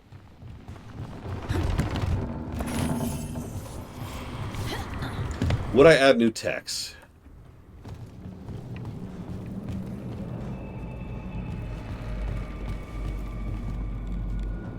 I'd be tempted. So, any developer on any project ever, not just game development, will tell you the same thing. You've got, like, your mandatory stuff, then you've got your stuff that would be really good, and then you've got your it'd be nice ifs. The it'd be nice ifs is the last stuff. You work on that if you've already got everything else in the bag and you've got extra time and or budget, right? I would put additional techs, combo techs, in the it'd be nice ifs territory, right? Because I think that we could do some extra cool stuff with that. I also would add new spell effects. Obviously, most of the pixel remasters of the Final Fantasies do that, but really the big example there is 6. I don't know if you've seen FF6's pixel remaster spells. They look really cool. Like, someone spent some very serious and real time and energy and effort on that.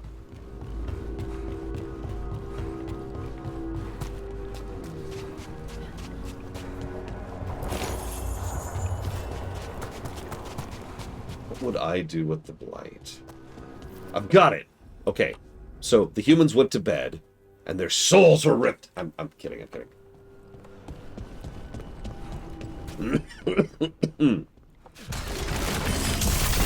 The only reason I can't say for the others is I've only played one, right? FF1 Pixel Remaster. And I found a YouTube video of all the spells in 6, so that's the only one I'm really familiar with. Monetize the Blight! That's it! Okay, I won't send the Blight to you if you subscribe to my No Blight subscription. For the low, low price of $5 a month. You too will not get blighted. Ah, someone would do that. You know they would. I also agree with fixing the triple text. For those of you not aware, the math behind the triple text in Chrono Trigger is wrong. It's not always wrong. It's kind of a variable thing. Is that just... yeah, okay. But triple texts are pretty much never worth actually using in terms of numbers. Dual texts, by contrast, have very good math designing them. And so they're almost always worth using. Even though you're choosing to lose 2 people's turns, the output of that combo is really worth it.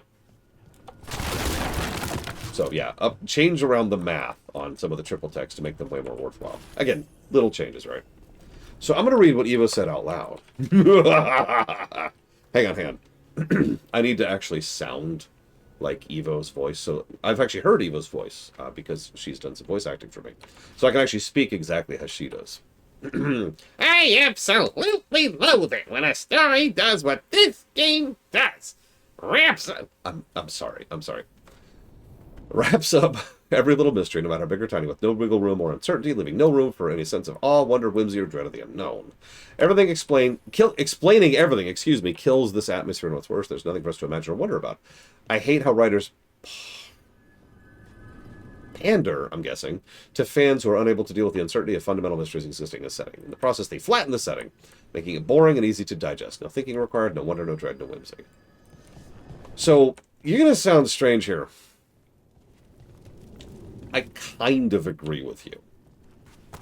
Obviously, you know me, and I think that answers should exist. You know me. That's just my opinion and preference as a writer. But what they've done here in this game is turbo not how I would have gone about it. You know? In fact, I've actually thought about this for a bit.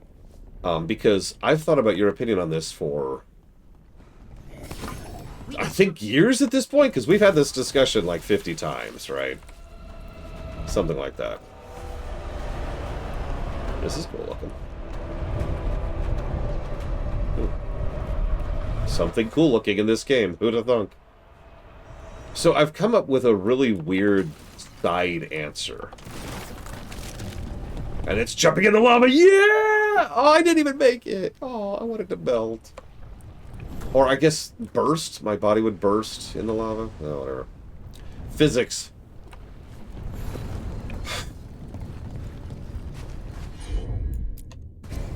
Heard ya.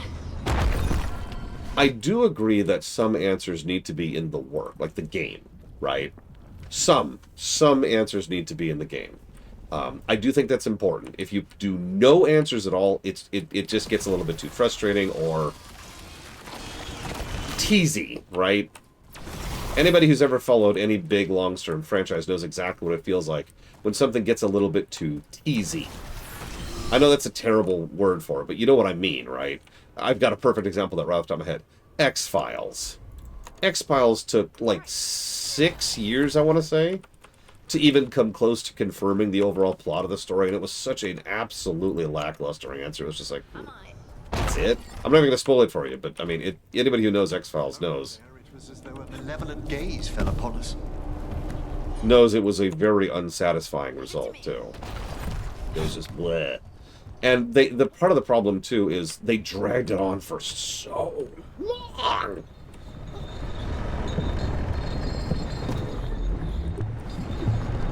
Like, again, years. Literal years. Now, hang on. I'm building up to a point, Evo. So, you have to have some answers in the work in question, right? I feel like that's a definitive. You have to answer some questions.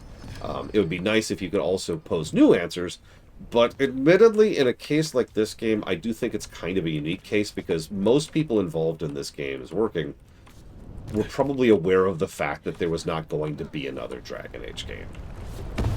Especially by the time we got to the 9 months / 18 months era, right? Most of those people probably knew this was it. So I can understand the desire to wrap everything up in the game. Here's the catch. I don't think that's the correct call. And it's basically for the same reason that Evo just mentioned. But it's also for something else that anybody who knows me knows I am very big on, and that is choice. Now you're probably thinking, what the hell does choice have to do with this?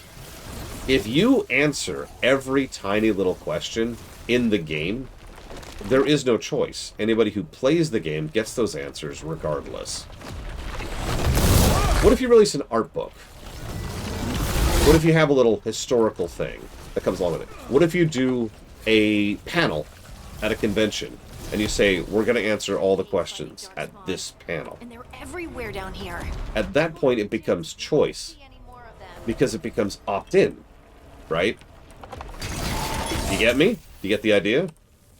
If I want to know exactly what the Blight is, and exactly what the Evanuters are, and exactly what the Black City is, I go watch that panel at Comic-Con, or I pick up the book, or whatever, right?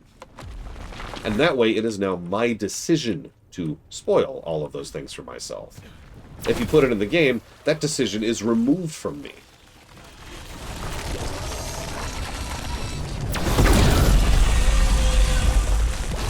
Yeah, a Chronicles. Exactly, Mood.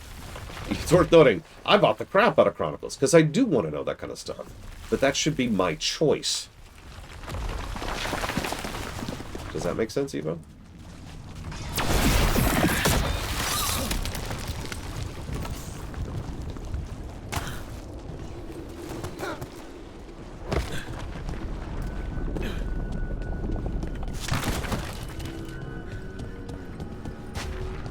Why is there lava? Look, Spartan, I don't know if you know this. Lava's awesome. Okay, lava's cool. No, you know what I mean.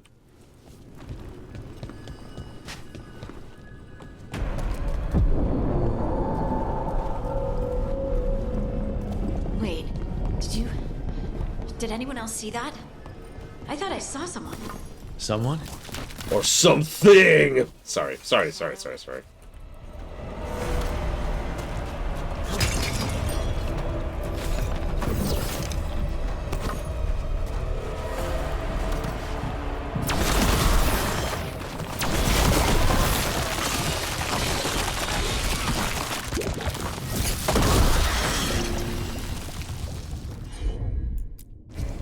Of course. Aw, I was kind of hoping it would kill me. Or glitch me. Both would be acceptable.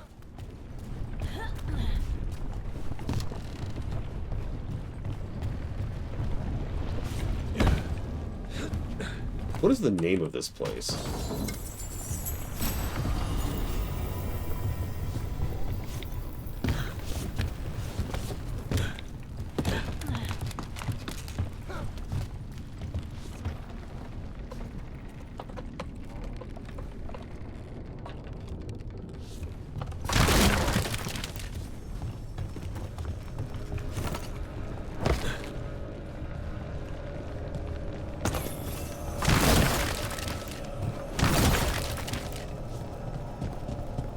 I feel like Evo's just ignoring me now. It's okay. I wouldn't listen to me either. You. It's okay.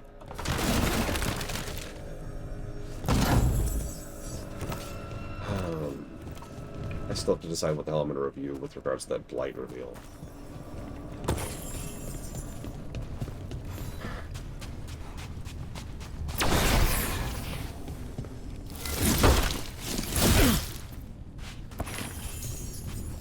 Triple negative.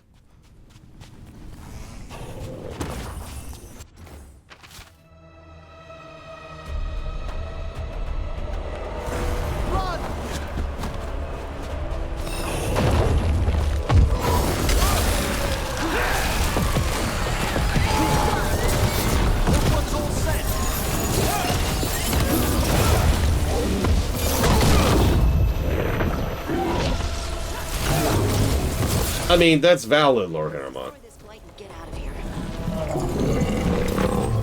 That is a very valid approach. I could just not do any additional reviewing of it.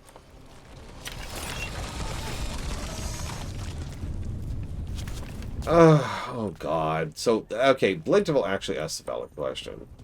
So let's assume they were using my approach. Some of the answers in the game, but most of the answers out of the game. Okay. Do we answer what the blight is in the game? Unfortunately, the biggest significance to answering that question is something I don't know. Let's go check with Veilguard. In other words, how much impact it has from this point onwards.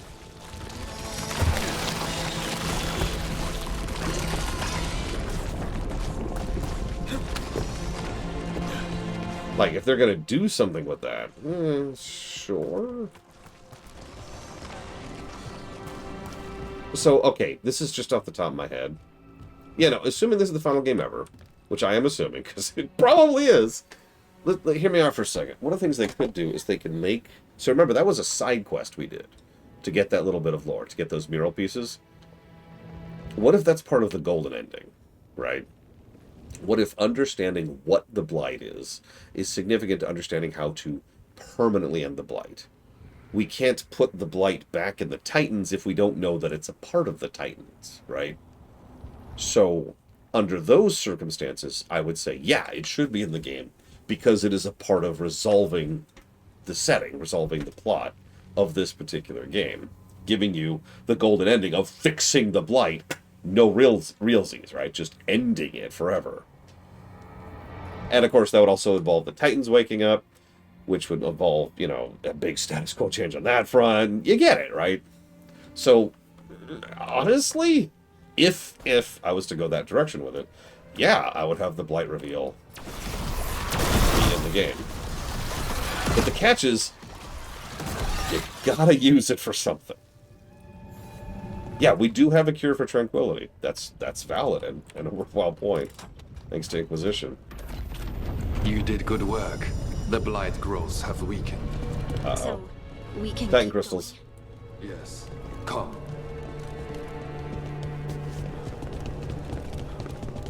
So, Spartan solution. Mind yourself, and show respect when you enter the sanctum. Yes, of course. But who are we meeting? I will let her speak for herself. But we of Kal Sharok revere her deeply for being one with the stone. They say she was once from Orzammar, but she speaks very little of her past. There was blight everywhere outside of those doors. But here, it's clean. This person I'm going to see, I think she's keeping the blight away somehow. Please don't make me fight those.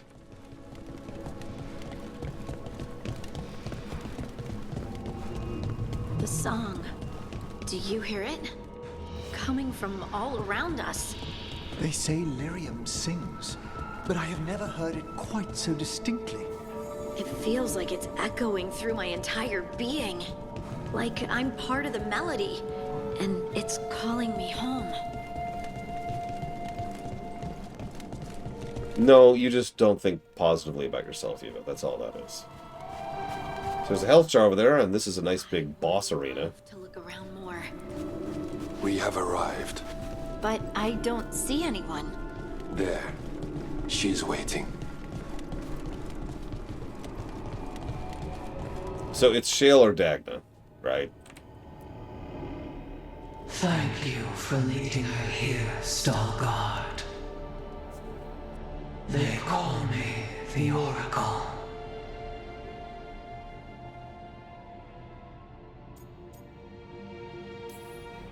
This is how scary stories start, Harding. It's all right. I think. I know you. Don't I? Once I was Volta, as you were Lace, then Scout, and now something else. All this. Is this what I am? Am I like you? I cannot tell you what you are. Look within and remember. Remember when the Earth was alive and the Titans walked the land. In one voice they sang a chorus of creation and of connection. Isatuno. The song. When the Titans fell, we awoke, but the melody was already lost. The dwarves. We were always just shattered fragments of a greater whole. The stone sense. My magic. It's Titan magic. But why? Why did this happen? Why do I remember Isatuno? What happened to the Titans?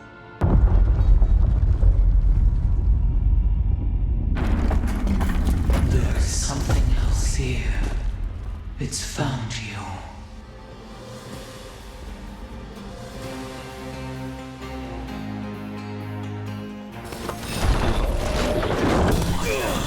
Yeah, what happened to the Titans, guys? Whoops.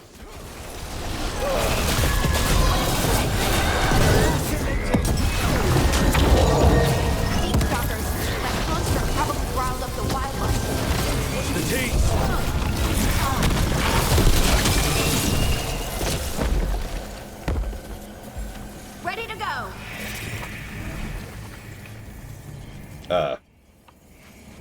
Right. We're still on super easy. Ah.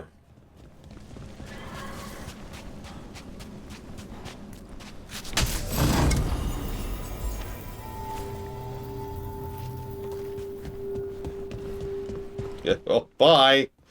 Whatever that was. Everyone alive? Did you feel it? Fury. Such fury. And with you as its mark. Me? But why? Good question. Harding hasn't done anything bad, right? There are horrors in the depths. They have awakened to you now. Look within for your answers. And beware. No, wait! I have more questions! Huh. She does that. Riddles, riddles, riddles. Oh, I'm a rock. But those weren't answers. She gave me nothing. Come back! Make her come back! Harding. Ugh. It's all right. I'm all right. Sorry. We're done. Let's just get out of here.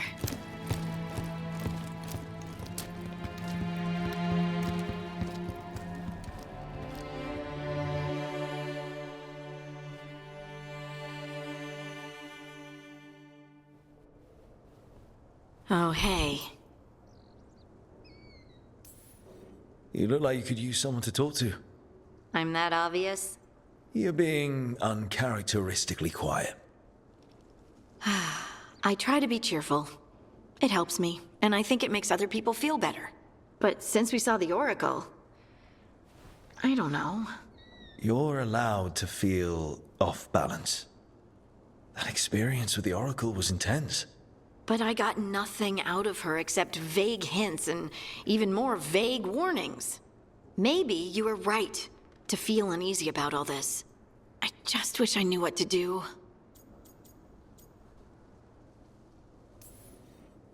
No matter what, we'll make sure you're safe. How? We watch out for you. And prepare for a fight. You think it'll be a fight? When is it not? Maybe there's nothing to do now, but wait and see. And thanks, by the way, for tolerating my change, despite your feelings on it. I just hope I get more answers soon. Harding left the Oracle's sanctum disappointed. Little did she know. Maybe she'd expected too much. Maybe there were no answers to be had. Seething with questions, she forgot the Oracle's dire warning.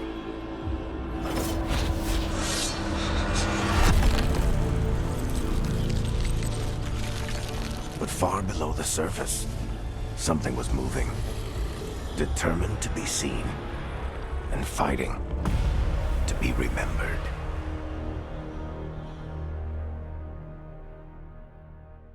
Oh, and I'm going to go ahead and admit to my shame, I didn't remember who Volta was.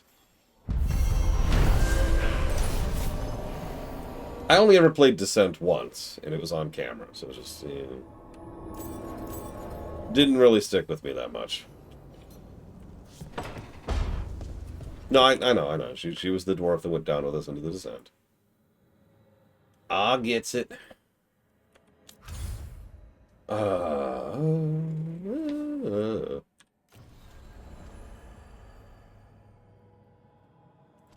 50,000 negatives for Var.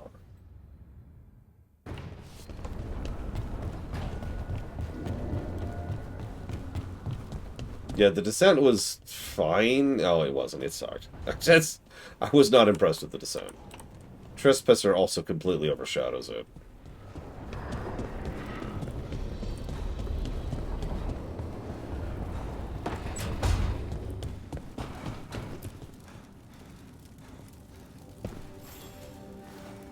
Huh. Nice. You're welcome.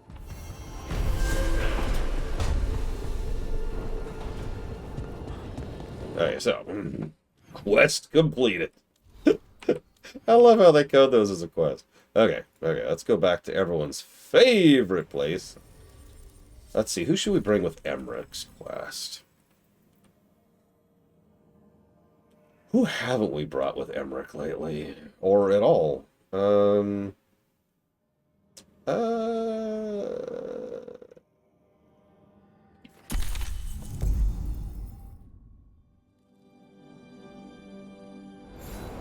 Yeah, the first one I actually thought was pretty bad. It was so bad, I don't remember its name. Jaws of Hakan or something like that? God, I don't know. I was not super impressed. Descent was not terrible on the story axis, but actually atrocious on the gameplay axis. Trespasser was legit. And not just because of Solus, like Trespasser was just a solid DLC.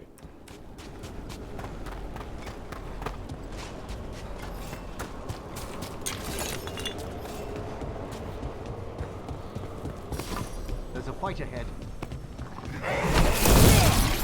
See who ends this.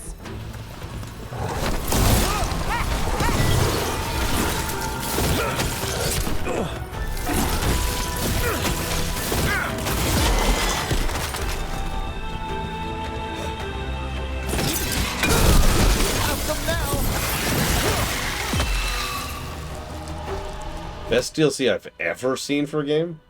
Let's exclude MMOs from that for a moment.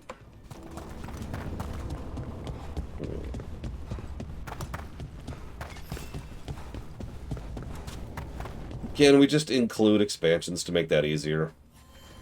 Because the line between good DLC and expansion is pretty blurry.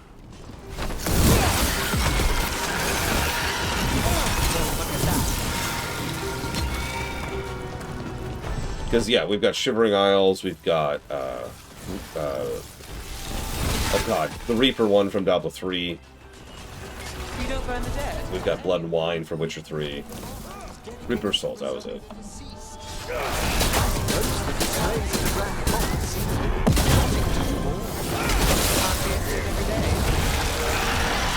I haven't played Phantom Liberty yet, but I've heard good stuff about it.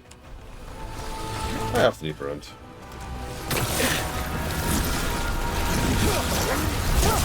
We're under fire. Can I help you?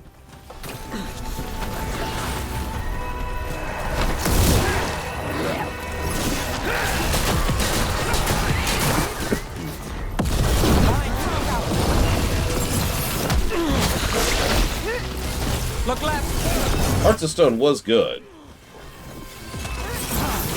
It's just, if you force me to pick between Hearts of Stone or Blood and Wine, I'm gonna pick Blood and Wine.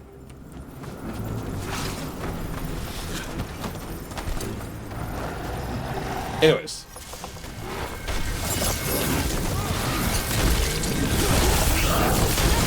That's the last of them. But I've been deliberately not naming what I consider to be the actual best expansion I've ever encountered. Frozen Throne. Now, I know I specifically said expansion, because, you know, that is a different thing. So if I had to think of a specific DLC, which is something below expansion level, it's a bit trickier.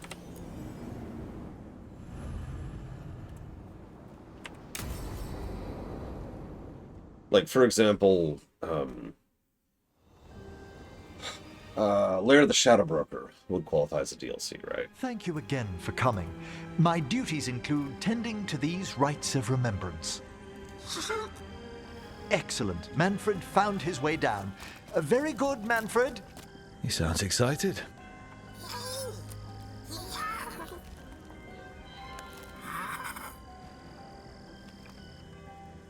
I thought we'd start the rites here. A tableau of the dead, commissioned 173 years ago. These lives were flickers against the ages, precious, fragile, and finite. Now they serve as a warning. Don't linger overlong in the gloom. Live with grace and fervor while you may.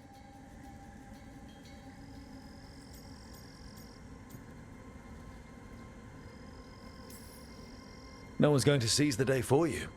Just so. That one's livelier. Here. Who were you when you breathed above? This body was a tailor's, a mother's. She laughed and taught and wove the robes kings wore when they were crowned. Tja.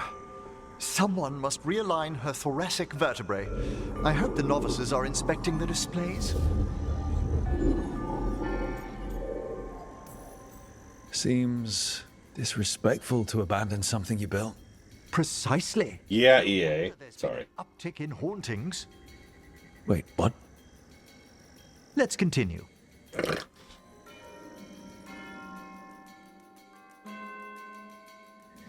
So, what now? We light candles in remembrance of the dead. Would you care to light the candle, Rook?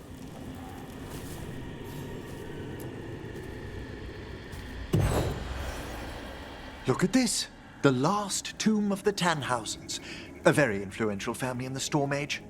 We broke the bones of dragons. A posthumous motto. Their last heir met his match against a Highland Ravager. Death by dragon. Surprised there was enough to bury. How interesting that the necropolis moved these gardens so far below. So the necropolis actually shuffles its rooms around? From time to time. Very unlikely to happen while we're inside a chamber. I'm sorry, what? Could you light the next candle?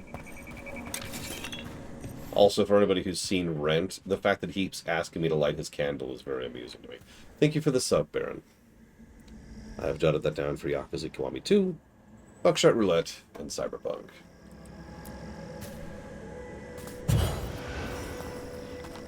Aha! One of my favorite flowers!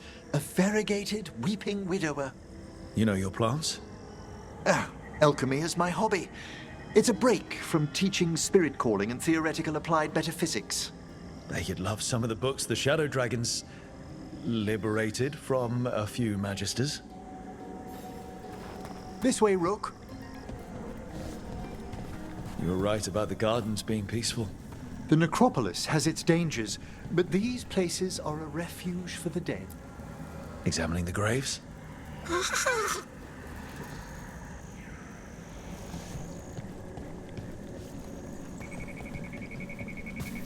You'll need to light these candles as well.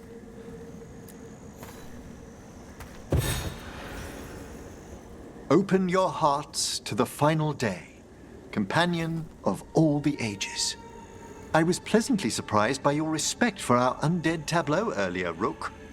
I'm beginning to think people outside Navarra find the necropolis a little unnerving. No! Dragons are used to weird architecture. More skulls here, though. The spirits gather.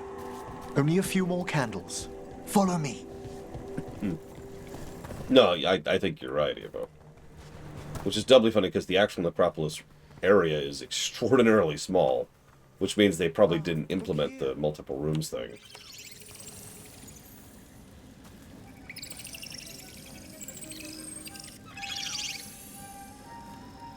Like, this might be, I think, the second smallest area we have. Unless you count the frickin' arena. Hi. Should I say hi? It's curious about you. We're also enjoying the gardens, but with one last ritual ahead. On your way, my friend. Spirits really are your specialty. I've always had a rapport with them. Even as a child, they were my companions. After you started training here? After I was orphaned. Oh. A collapsed building, swift deaths. After the funeral, the Watchers took me in.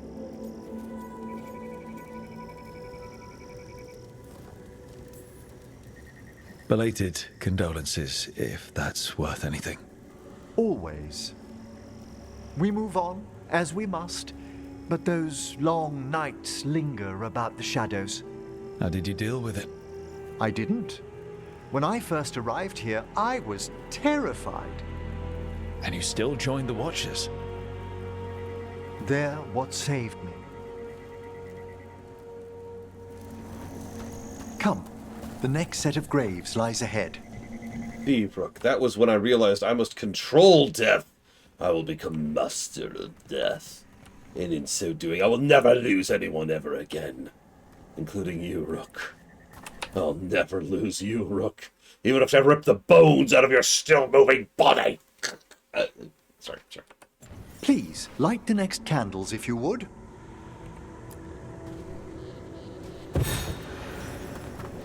There's much to recommend about the rhythm of a ceremony. It eases our worst hours. As a boy, the Watcher's rituals were exactly what I needed to steady my days with purpose.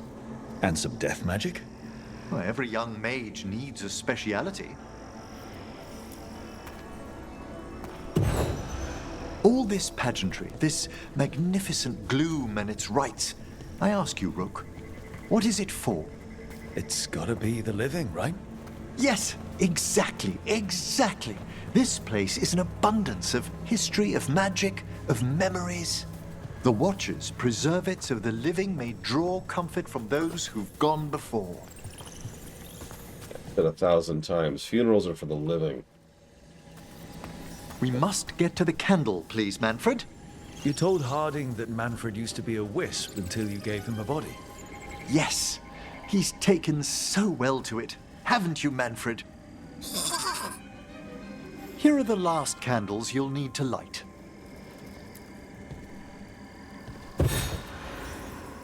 Once you're ready, we'll need to ring the bell.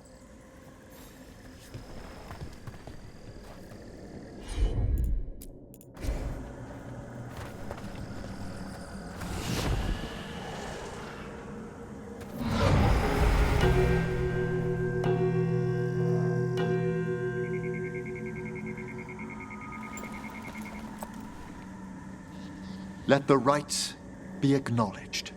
Our bonds seen and sealed. We honor the listening spirits.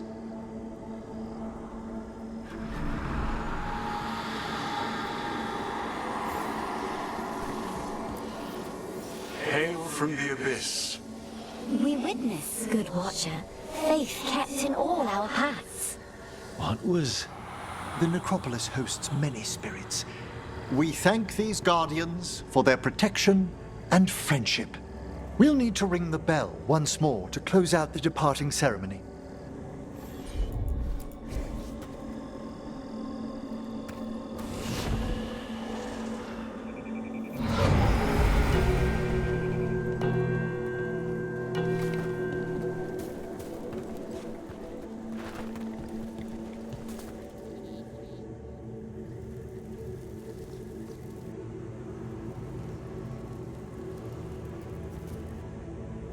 So you were really afraid of this place as a child?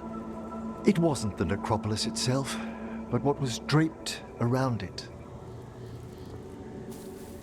Have you ever been frightened by the thought of dying, Rook? Yes. Hasn't everyone from time to time? When I was younger, it happened more often than that. That's when I discovered I possess a great terror of dying. It goes beyond dread. Can't be reasoned with or soothed over.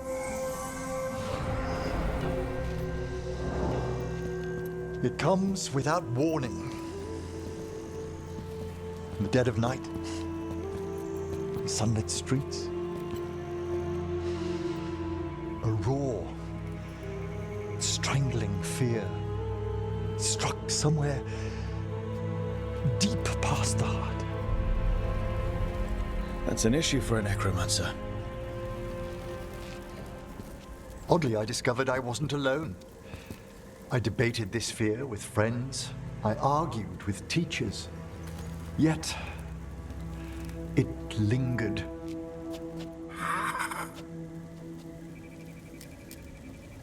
Manfred's right. That's maudlin enough. There are struggles, but a watcher should always find peace amongst the graves.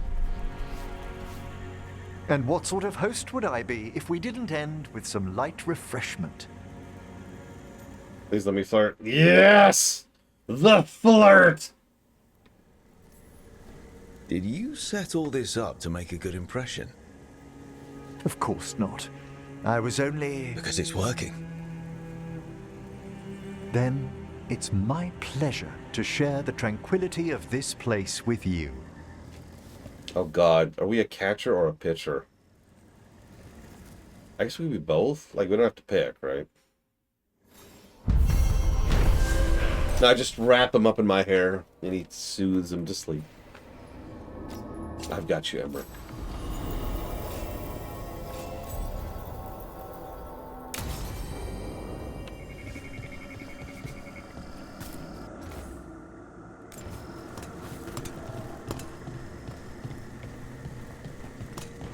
Don't worry too much about it, Mr. Red.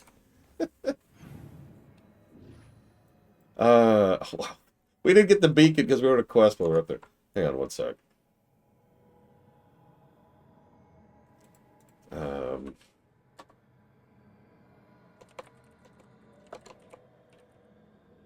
How do you spell his stupid name? Why is your name so terrible?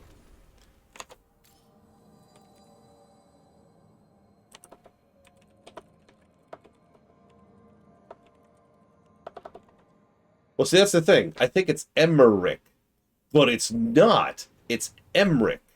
There is no E in there. That's why. That is exactly why it keeps throwing me, and why I keep double checking myself. Because Emmerich is how most of them say it. You hear that little pause there. Emmerich. It sounds like the E is there, but it's actually Emmerich in terms of spelling.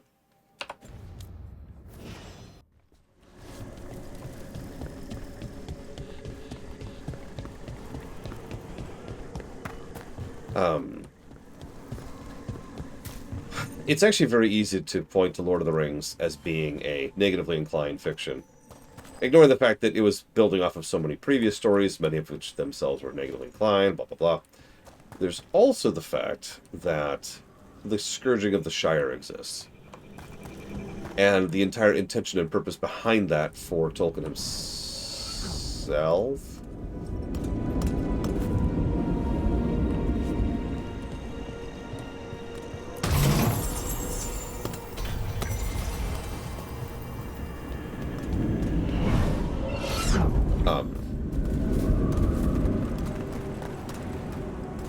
because the whole point... I've actually read the interview about this. Tolkien disliked the idea of beating the big bad and coming home to a big celebration. It was about him and his own experiences from the Great War. Coming home and finding a trash heap and fires and debris and death. It's a meditative puzzle on the echoes of our actions. You know the solution? It needs to be discovered if it's to have any meaning. All right. So, yeah, that is, by definition, negatively inclined.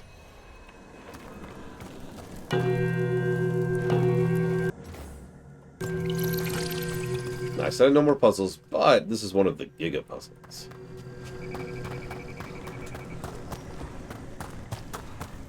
We must do the Giga puzzles. I know, right, Valerian? I agree with you completely, Blade Travol. And not just because I tend to be anti-negatively inclined, but the movies don't have that. You'll also notice the movies are more...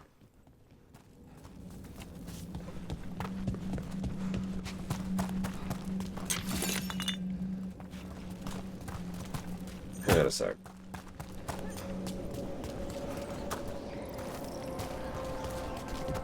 Yes, Valerian.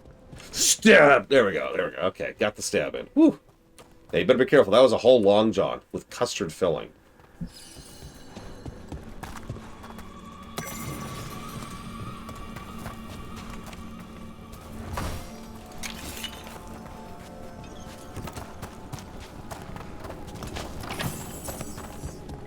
No, I could see Battlestar Galactica being a hopeful setting. I would never call it an optimistic setting. Positively inclined. Sorry, wrong word. I never call it a positively inclined setting because it super duper isn't. But it is hopeful, because the whole point of hope is things are bad. And you think things might get better. That's what hopeful means.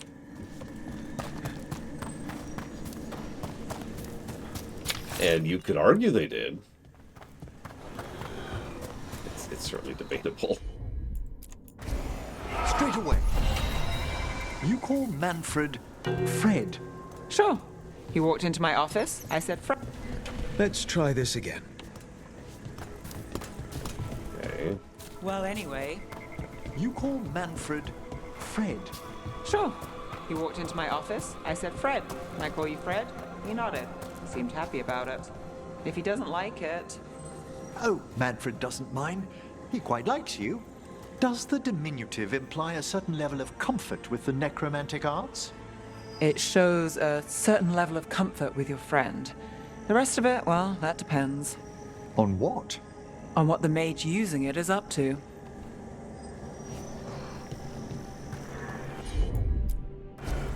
At once!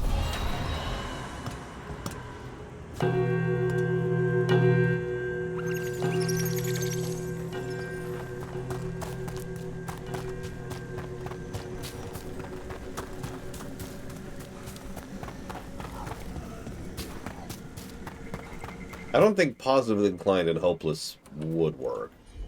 Like, logically it should, but I can't see how. Happy to help.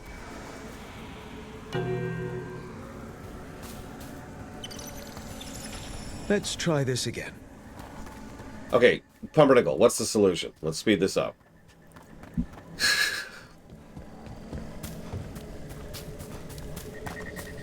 Listen, people were on their phones, Ross. Back in 2003 or whatever.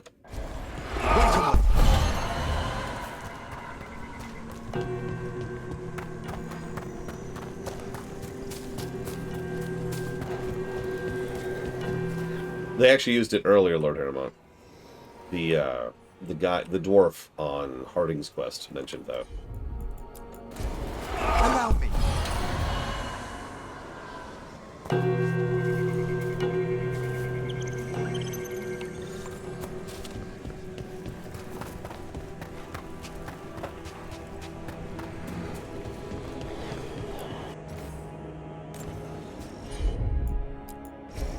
Certainly.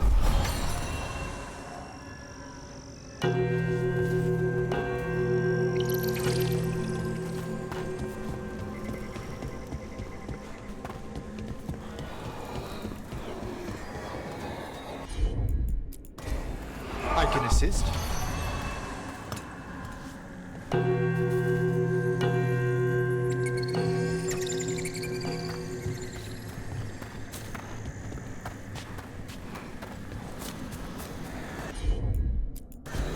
Certainly.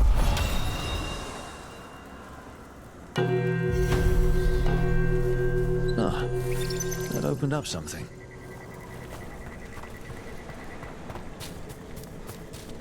Okay.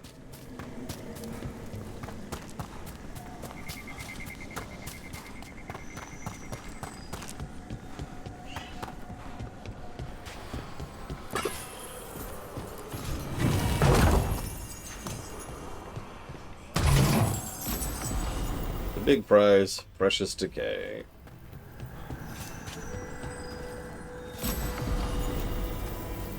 And the death mask. Hell yeah, brother.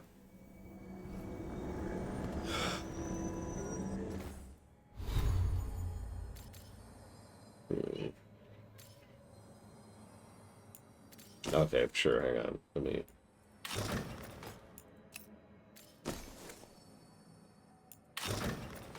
Oh my god!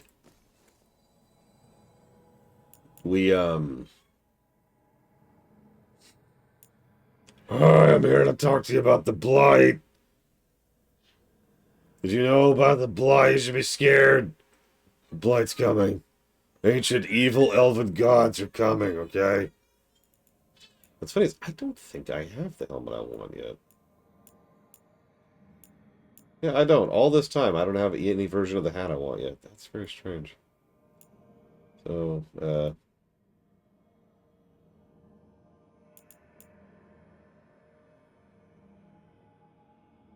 we'll go with that for now. Because, meh.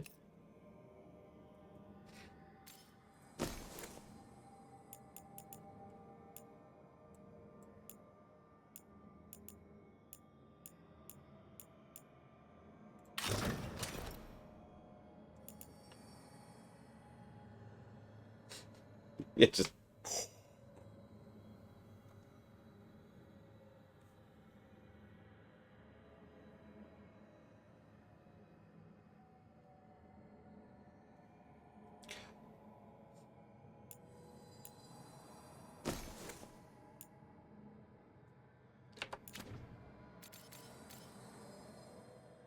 I mean, probably Evo, yeah. Where's all my hair go? Oh, that's easy. So, you tie it up, right? And then you wrap it around your head like a bun. And then it just kind of sits right there. Definitely not speaking from experience.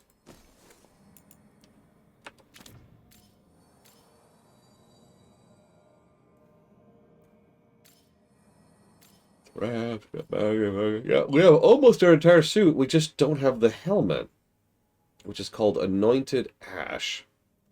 Why do we still not have Anointed Ash?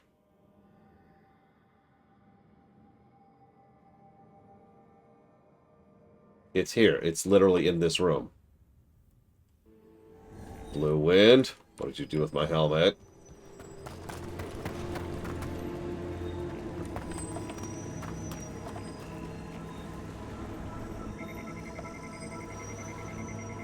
I'm literally staring at the build right now. Yeah, it's right there. Anointed Ash, plus 15% affliction duration. We have to protect the hair. It is the only way. Okay, Wiki says... nothing. Oh, gotcha. You're right. And I'm stupid. Damn you, stupidity. Damn you! Thank you. I'm rather fond of the shirt. Okay, so, in that case... how do they make... why would you ever play a Kunari in this game? Okay, so in that case, we're actually good to go and kiss our beloved over and over. So apparently there's a helmet called the Death Mask, but if you're playing a Kunari, it's not called the Death Mask. It's called the Anointed Ash. You return. That's irritating. Yeah, so, Death Mask. Yeah, just call them the same. I mean, I actually do understand why they did it that way. It's easier and cheaper to program. I get it, whatever. Programming, got it. So, plus affliction damage, plus affliction duration, and if we ever get to upgrade it again, which hopefully we will, increase affliction damage relative to your Morn Watch allied strength, which hopefully we'll get up there. So that's actually our full build now. We have all the items we want. Oh, that's actually not true. I'm missing one rune. Not that one, actually. This one. This one needs to be replaced. But other than that, that's everything.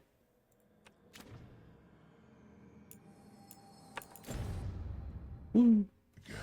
And we've been picking up a bunch of stuff as we go, so we can try out other different versions of spills and builds. And anyways.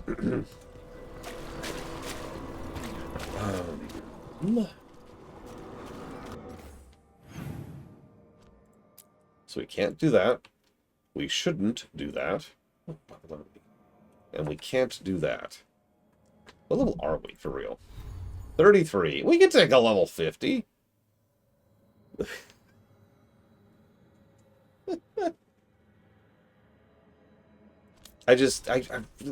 Okay, fine.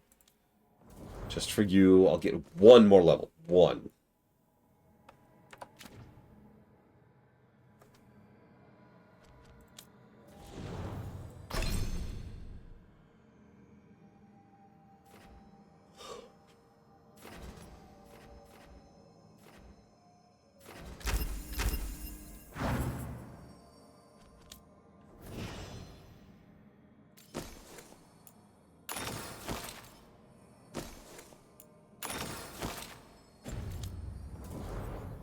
I will never, ever go back to the lighthouse.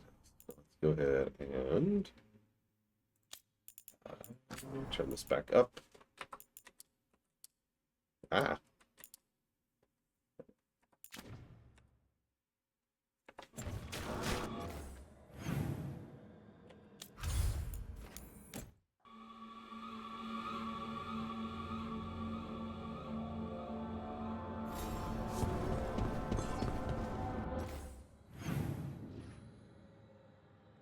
Some new dialogues. Several new dialogues, actually.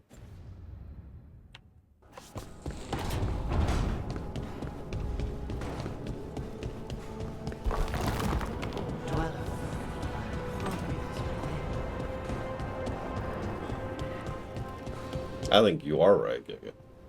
I have seen games do that before, and I tell you why. It's because it's easier to program. With all my regards, but I don't want them to think me homesick. Hi, Emmerich. Rook, hello. Just composing a few letters. The other Watchers have been most interested in our adventures. Whoosh. So, I've heard people call necromancers mortalitasi. What's the difference between them and the Morn Watch? Oh, all Navaran necromancers are mortalitasi. The Watchers are a special order within them. Very fancy. We've certain privileges and attendant responsibilities. What's the Morn Watch do? Our first duty is safekeeping the Grand Necropolis and preparing the funerary dead. Another is stopping misuse of dark magic and necromancy. Must keep you busy. Not often, but on occasion. What's the Grand Necropolis like? Its majesty has stilled the tongues of kings and queens. It's a haven for spirits and the dead, a vast well of history, the duty and shelter of every watcher. We who serve it are pledged to an eternal vigil.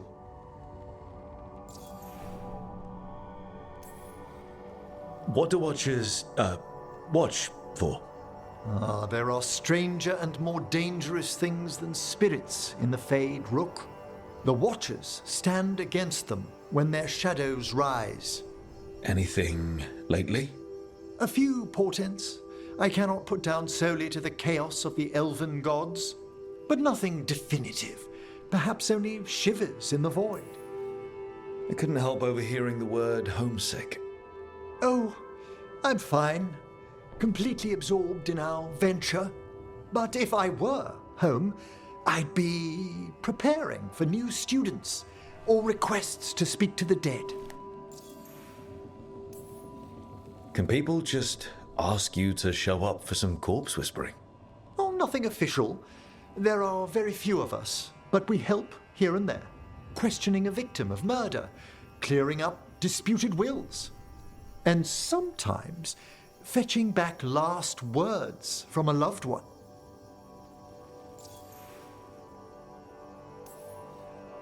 You can get anything out of the dead, and they just let you leave Navarra. My gift has limitations. The dead only know what they did in life. What was clear under the sun is sometimes blurred when I revive them. Makes sense. Honestly, some conversations aren't worth the trouble. Death encourages obstinacy.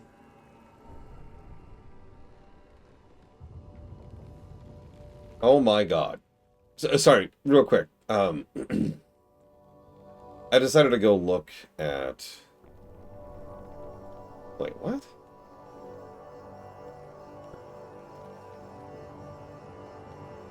Hang on.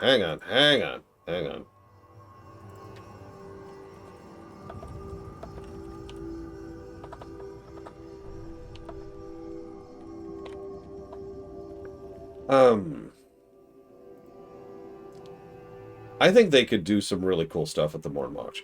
And it's a damn shame we're not going to really get that because, you know, we're never getting another game. But also, we've never really gotten a Navarra-focused game, right? I mean, if you think about it, obviously Inquisition was kind of global, but at the same time, it never really touched on certain regions, not in any substantial amount.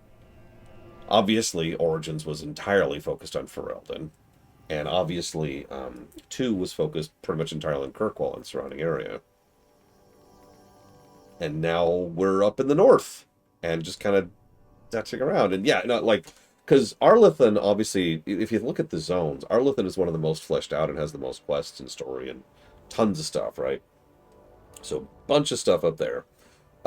Also, a decent amount of stuff, like a medium amount of stuff for Minrathous and Treviso, and then like an even reduced amount of stuff when you spread out from there. And you get my point, right? You could feel that most of these areas were probably supposed to be a little more fleshed out than they are, and aren't going to be.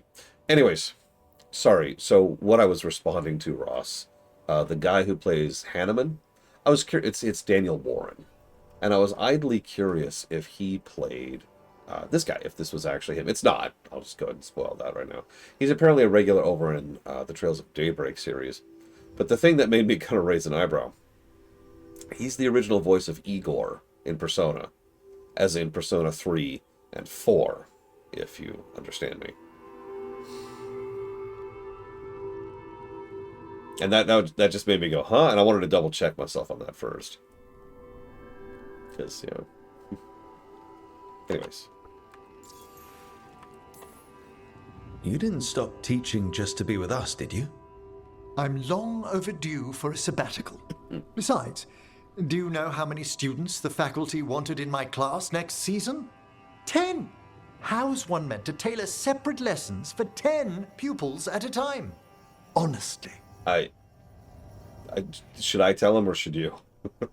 Also, apparently he does an absolutely insane amount of anime work, most of which I obviously don't recognize. Good to chat. I'll let you get back to your letter. Before you go, I wanted to thank you for your company in the Memorial Gardens. There's another ceremony I have to perform there. If you'd like to visit again. Not yet, but soon. Oh, you know what we gotta do. You know I can't turn down spending more time with you. How lovely to hear you say so. I'll always be glad to show you around the tombs, my dear. At your pleasure. I'll take you up on that. Wonderful. Until then.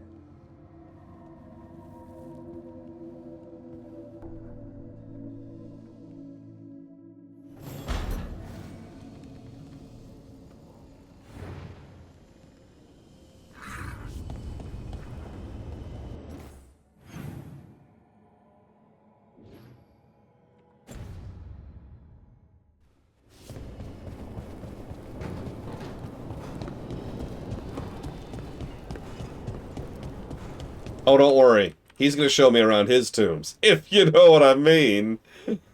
Because we're going to raise some undead minions.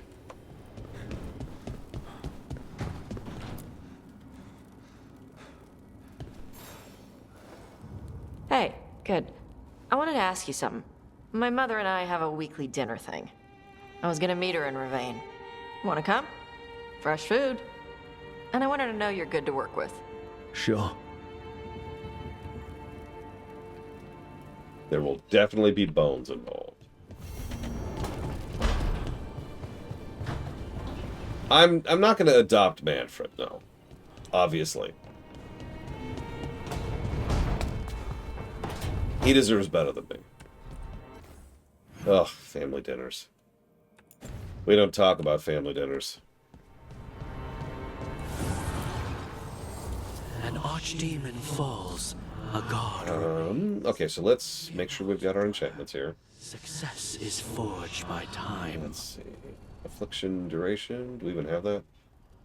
We do not. It's going to be rank 8. For now, let's go and do ultimate generation. Yeah, Why didn't it do it? Strange. I don't even know if these affect it. Well, I don't have it equipped, so... I suppose. And for armor...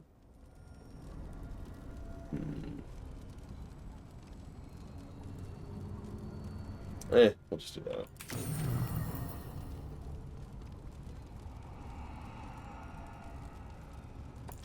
No, it was the first good scene Tosh had, Spartan, which I already mentioned. I can't upgrade my weapon anymore. Hold on. Do I know that it's enchanted? I don't. Are there no? There's no belt enchants. Okay. Cool. So that would increase healing. Nothing apparently. Defense, ability damage. Yeah, let's do that one. And sure, why not? Max out all that stuff there.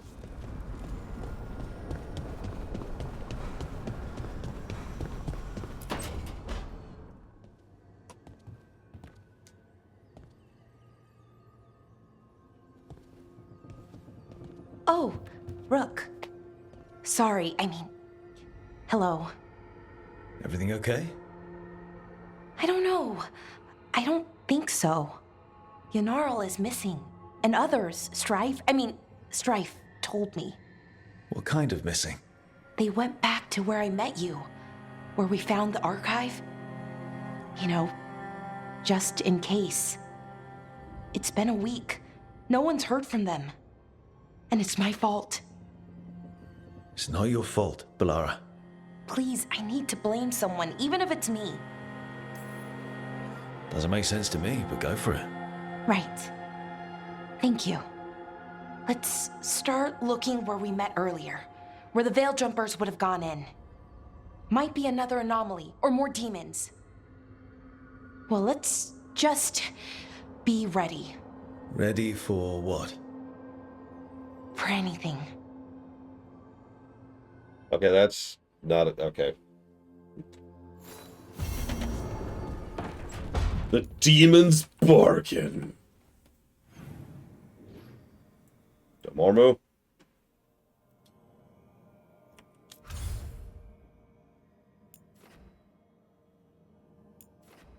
Just double checking some stuff really quick.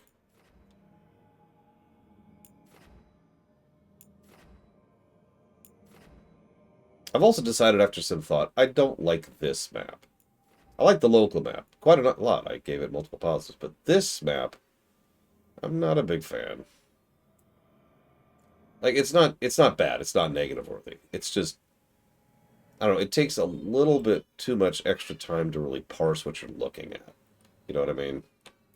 I think part of the problem is they lean way too heavily on blues and purples, when they could have used different color distinctions for quests you're not tracking right now, or new quest existing, or current quest you have access to, or whatever, right? Once you mouse over something, that information's pretty decent. Here's your percentage, here's your stuff, here's your strength. Cool. And of course you can just do this, which is great. Who should we bring with Balara? Who haven't we brought with Balara?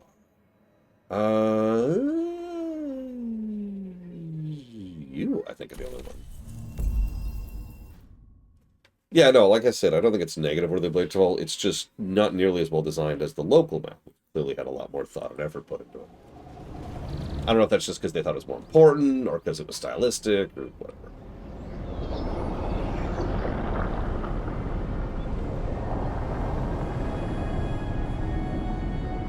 There's options here.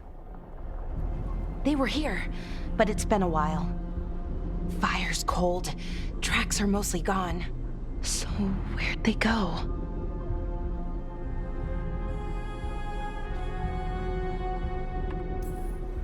Supplies are still here, and untouched.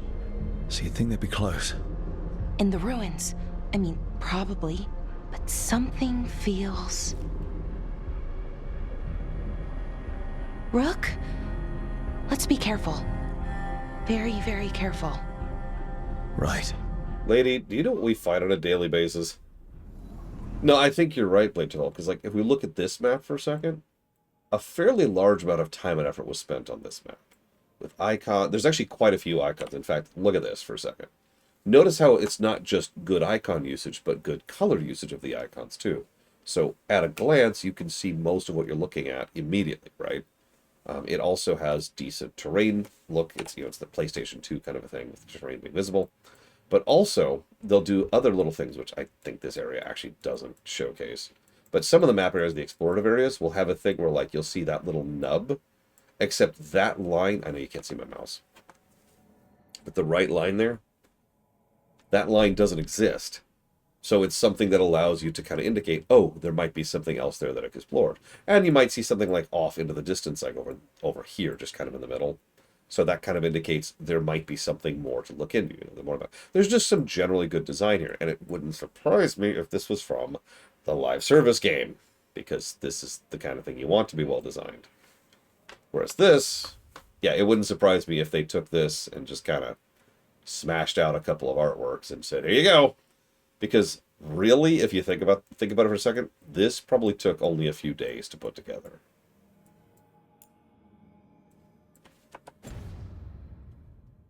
By contrast, the local maps were probably months of recurring effort, too. And we don't talk about the Starfield map. Nobody talks about the Starfield map. I love how there's just blight everywhere, and that's just normal now. That looks a lot like the Fade tears we saw when Solus was doing his ritual. But we can walk through these. Is that safe? It's the only way across, so I hope so.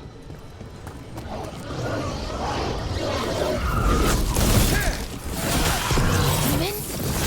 Sentinels? But I thought we stabilized this area. Why is a little less important than taking care of this quickly. Right. Quickly.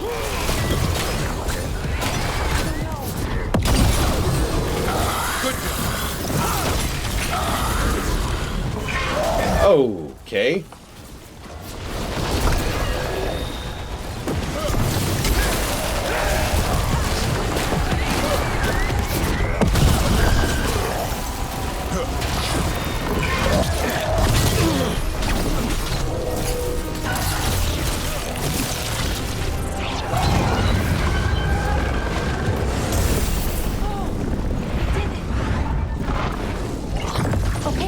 The Veil Jumpers definitely came through here. Yanarl, Hamiel, Melora. Oh, pretty recently too. But there's something else. A little older and weirdly familiar. Where do I know that from? Oh, sorry. I was just whipping my hair. I'm on it.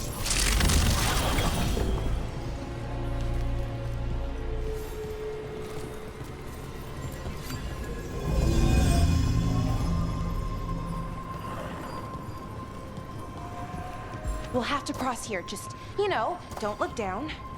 It's, well, a long way to the ground. It's fine. Don't slip, or you'll die.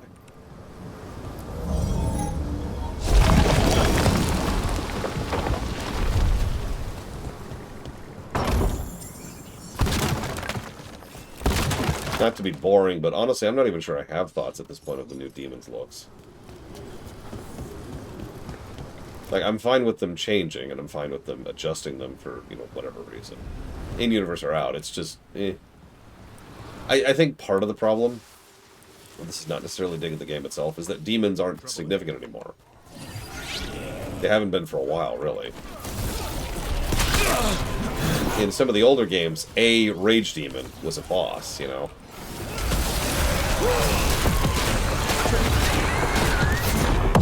Pride demons were usually a big deal.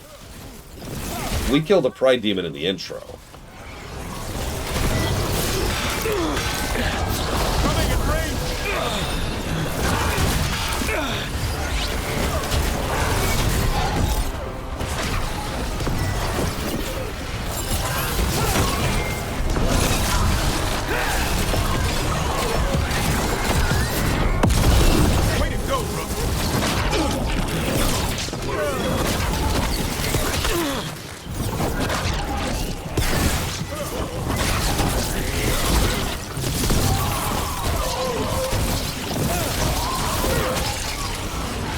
I do like the idea of adding more demons than the original. More demons! And there's a big one with them! Speaking of...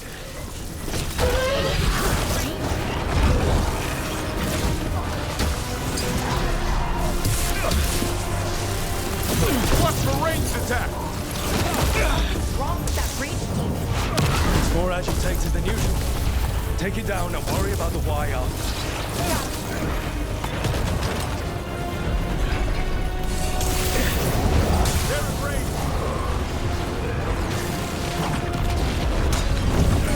Here's another example. Oh, never mind. Lord Haremont got there before me. I was going to say, Mad Overlord gave a good example of a desire. God damn it! Frickin' ranged. I hate ranged so much. Die forever. Yeah. There was that one town that was pretty much taken over entirely by a desire demon, but also Redcliffe. Like, the entirety of the Redcliffe situation was because of one desire demon.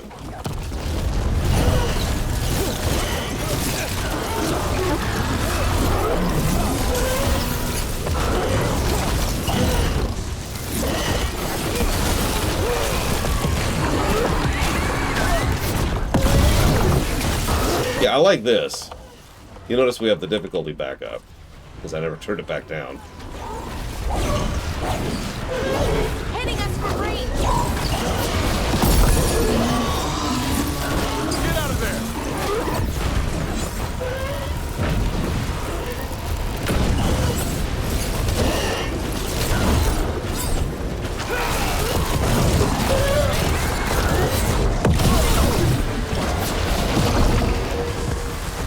That rage demon. It smelled like tin. Like the aftermath of powerful magic. So what does that mean? It means we hurry. Yeah, that's true. The very existence of the mage circles has kind of been invalidated, is the word I would say there. Should we keep mages controlled for their own sakes? Well, I mean... Got it. Is there any point to that? I mean... There's just demons everywhere right now.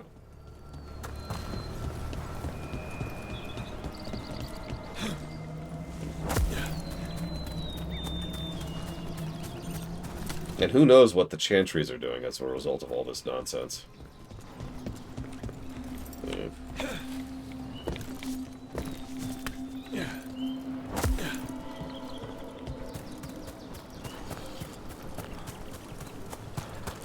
Now all we have to do is rip down the veil. That's why I said Chantries.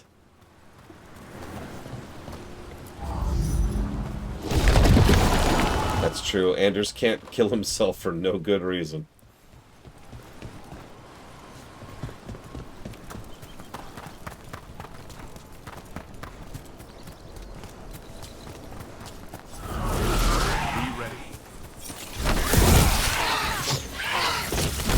I mean, honestly, if we're being real with ourselves, the mage dilemma went away in Inquisition. That satchel. That was Melora's. Is Melora's, I mean. So why would a demon have it? Where's Melora? I don't know. I wish I did, but I don't. I can't think of any explanation that makes this a good thing. Then we should hurry. Yeah. Right. Listen, Anders is just like King Henry VIII, right? Nobody remembers him for his life, or his accomplishments, what he did. No. They remember him for the wife killing. That's Anders.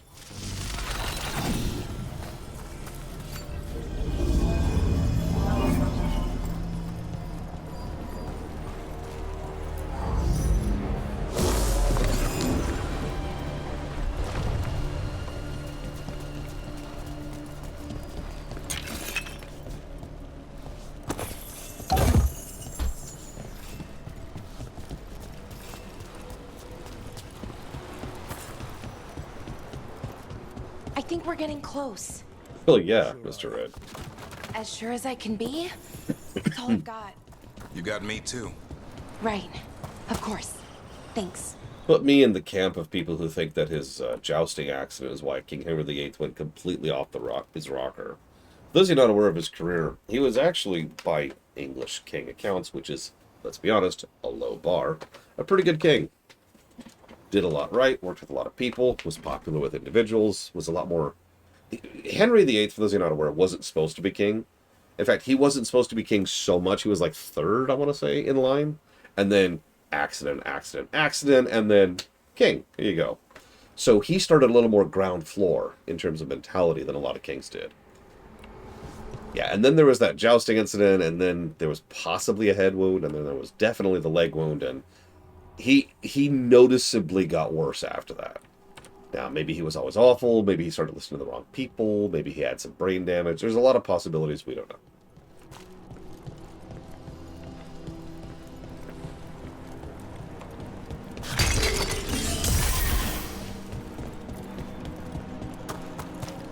Yeah. Royal families have an heir and a spare. Henry VIII was neither.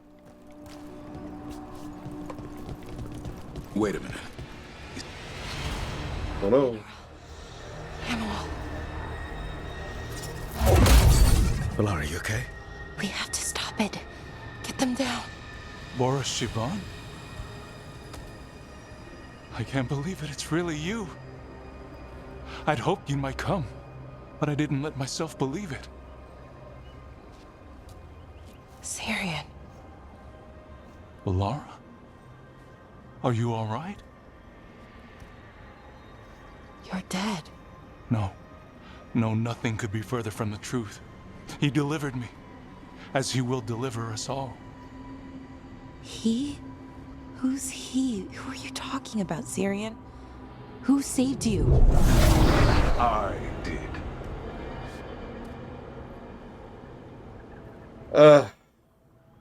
Hey, we found your AI bot. Could you give us the admin password really quick, please? Just while you're here, off the top of your head. Okay, hang on. I'll write it down. 1 Anaris is awesome 1. Okay, thanks. Appreciate you. So who are you, exactly? One who sought this form to speak with you all, who cannot yet manifest. Soon enough, though, with Syrian's aid. I am Anaris. They call me... A forgotten one. Yes, well done. Forgotten, but not gone. The 6th and the 7th roam free, and the way stands clear. And I will guide our people to ascension, as the others have found, as these two will soon find.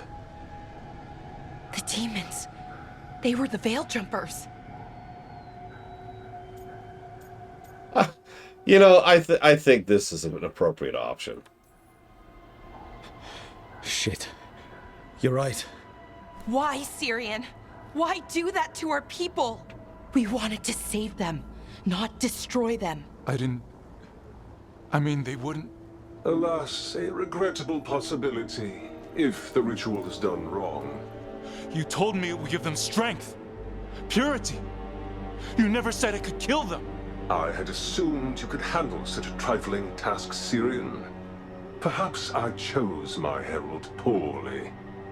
If you lack the conviction to see your people ascend... Why, Syrian?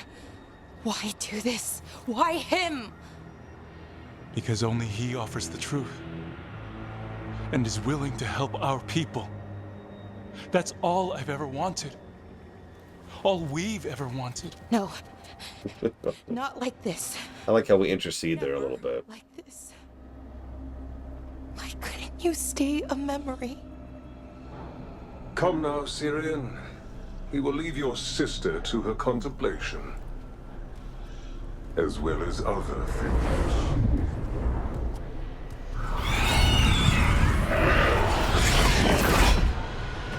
We have to get them out. Good idea. But how? Working on it.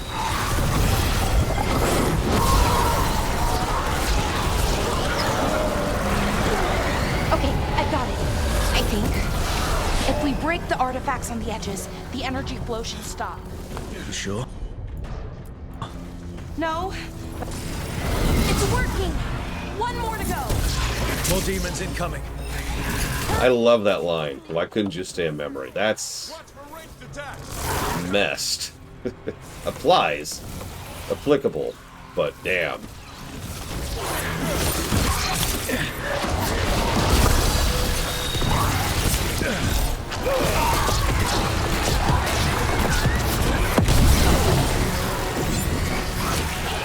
Oh, nicely done, Rose.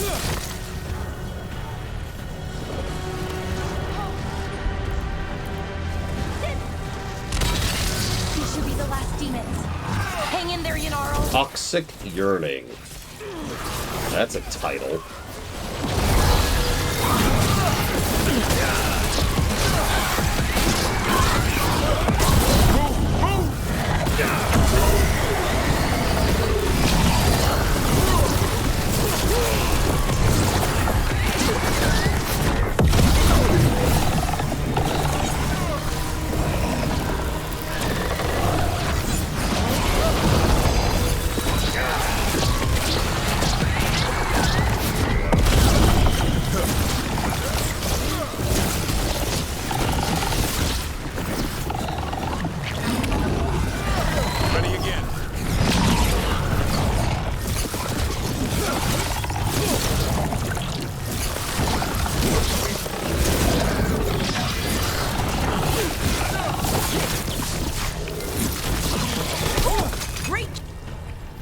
get Hamuel and Yunarl back to camp. Hang on, treasure first. He's gone. Come on, let's signal the others. Hang on. Any other treasure? Treasure. Treasure. Sorry. Aw. So, somebody asked me what I would do with the Blight, and I've actually been chewing on that for a minute. I'll be honest, I've never really thought about it too much. Unlike things like, say, the Maker or the Black City, which I've theorized about endlessly. By the way, did you notice there's 2 questions they haven't answered yet? Who is the Maker? Is there an afterlife? It's just interesting, and as they're stumbling over themselves just to get all of the info from the book out, they haven't answered those 2 questions, and those are kind of big questions. Anyways. Yeah, no, exactly. Is there a Maker? Duh. I would make the Blight... How do I put this into words? I would make the Blight physicalated? Spirit energy given physicality. The idea being that anytime... So, spirits can enter the world and can possess things, but if a spirit actually takes a physical form in the standard walking realm, in the physical plane, that's Blight. And it's just this big, giant mess of cancerous growth, right? It's this big, horrifically... Because we talk so much about how infectious it is, how diseased it is, how dangerous it is to life. But if you really sit back and think about it, what that really means is it is cancerous. The reason why it is so incredibly dangerous to even just get a little bit of darkspawn blood in a wound, like on yourself, is because it is so cancerous it just starts to spread and overwrites the growth and the RNA, whatever, of the body as it's going through there, right? You get the general idea. And so, and this also explains a couple of other things, because it's not inherently negative, right? It's not an inherently bad thing. So, when you have something like, say, the archdemons, who have the capacity to control and command the Blight, they make darkspawn and armies and death. But we also see the Grey Wardens are capable of doing similar things with that by being able to have some kind of will and control over it to maintain it. It also lines up with a couple of other things here and there that would kind of be neat. But that's the general direction I would take that. Whoever asked that question. Ready to signal the others? Yeah, no, that's another one. It would also explain why mages, when they accept a spirit, blorb out, right? In Dragon Age 1 and 2, they do that. Yeah. Let's let them know where we are. Okay, I'll give them the signal. They gluck it up.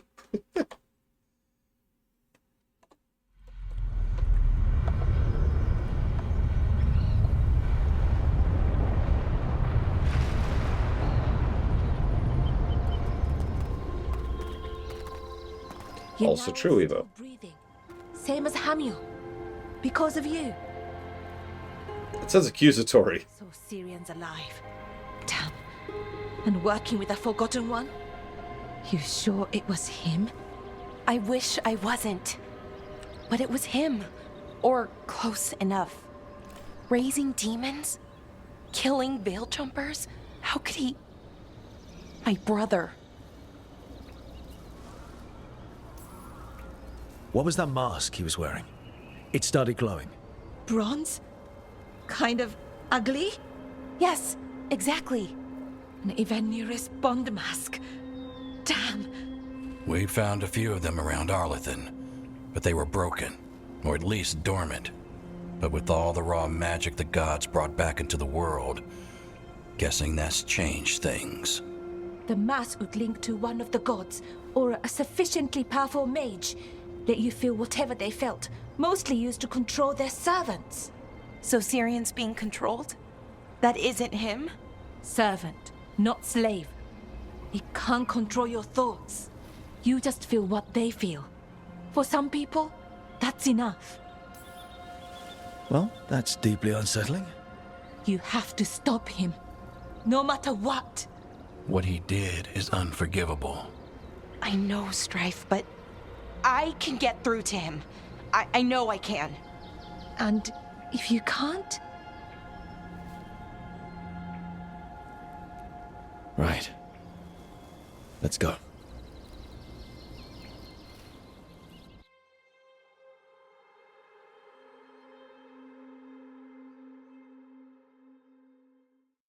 That's a good point, actually, Kira White Noise.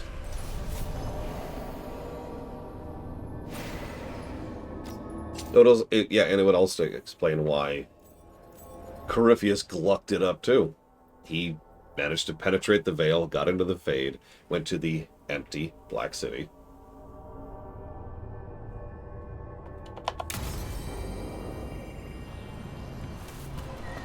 Yeah, that was a pretty good... What's with these good quests? Game! You're not with the program. You're supposed to be Garbo. Garbo it up for me, would you? God. Okay, surely this will be a Garbo quest. You're late. And you brought a guest. I'll be nice. I hope I'm not putting you out. No, this is Tasha's home as much as mine, even if she does not visit very often. I don't smell the Iskop. We always have Iskop on Tuesdays. I am not yet finished with my studies. I thought you would help me tonight. And by help, you mean do it all. You haven't even chopped the melons. You swing axes all day. Do you lack the strength to chop a few melons? Also, I'm sorry to keep talking, but like... I hope not, Lord Paramount, but that is what I'm suspecting. This... Oh my god, this will be, Did we ever come up with a term for that? Inverse Mystic Quest effect, right? Bad, good. I don't think we ever came up with a term for that. Because it's such a rare thing in video gaming. You don't see that, right? What I was going to say, it would make sense that the Evanuris would want to use Blight as their own power, because what that means is, it like... Maybe I'm stupid. Let me try to explain this, because I'm a little tired. Never ate lunch. This is all my fault. Hear me out for a second. Yeah, no, I remember that conversation, Blaytol. It would be further establishment for the characterization of the Evanuris and the two ancient evil elven gods in particular, Bob and Gillenane. Because if Blight is just spirits manifested in the physical world, and they're using that as their primary vehicle of power, they're turning their own people into fuel, right? Like, that's kind of a unique form of messed up, what they're doing. Like, that's worse than just draining people's souls to use them as power. Like, you're just taking their people, you know, their fellow spirits, and then forcing them out into the material plane in order to become this weapon for them, which is just kind of awful, right? And so it would also work in that sense. It'd be another way of characterizing how messed up they are. I don't have anything else to add to that, sorry. The runes on the tablet are written in the old Kunari tongue, but they are incomplete.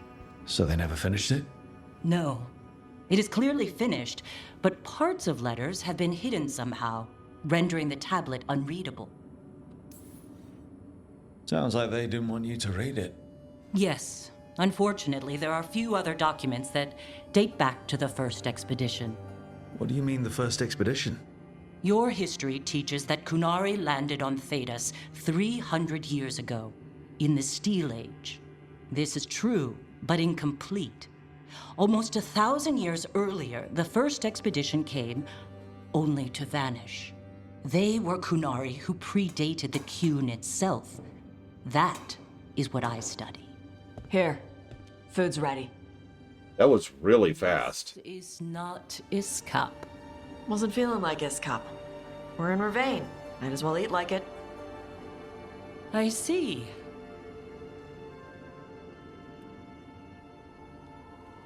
The new bookshelf should be here next week. Got him for you with some of the gold from the dragon.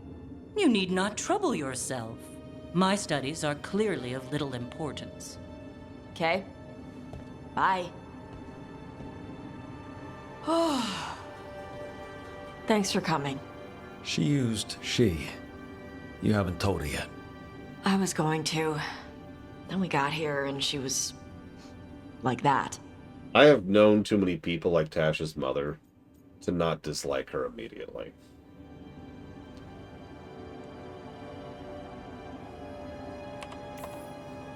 You should be able to be yourself around her.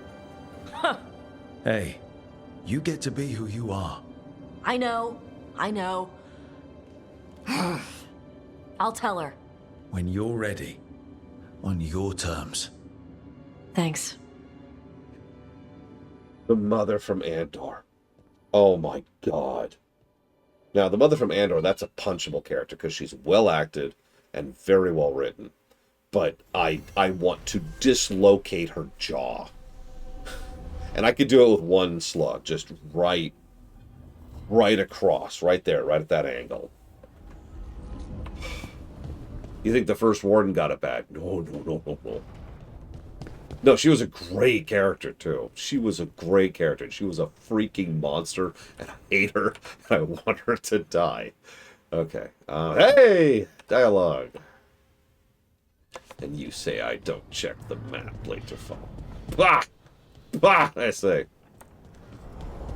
Meanwhile, Giga Pudding's like, don't check the map. Here's an extra $5.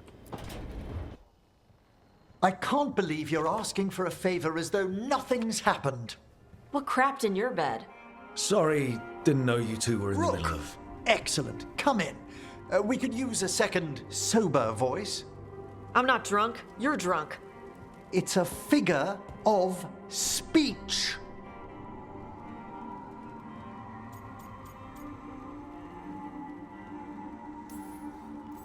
Tosh? I didn't do anything. Oh, come now. I need one of these little needle things to dig some crap out of my armor. Death Mage won't give me one. First, a bone threader is an extremely delicate instrument. Second, it's Emric. Tash, my name is Emric, not Death Mage, not Corpse Guy, not... I won't repeat the rest. What? You are a Death Mage. Why are all my attempts to converse with you met with scorn? What have I done to you, Tash? You talk about corpses too much. It's a rich topic. No, corpses are messed up. They used to have people in them. You make a move like they're alive, but they smell wrong and they move wrong, and none of it is okay.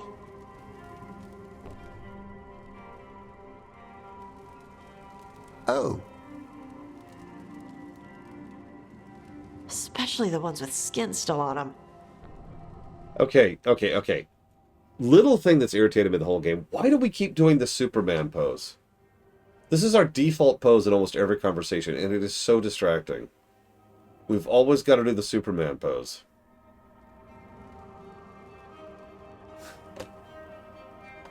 Anyways.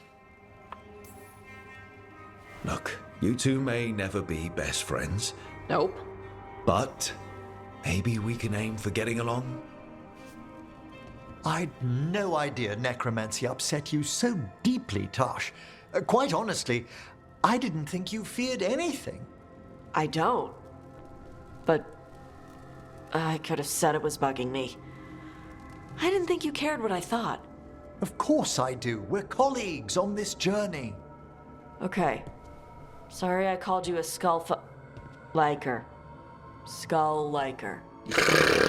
Oh my god.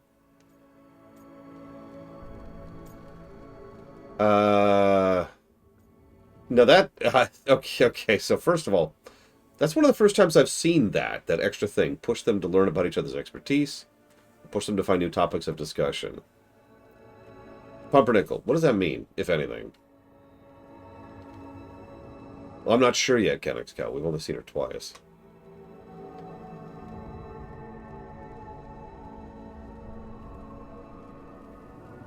Okay, so it's a flavor thing. That's cool. That's cool. I'm cool.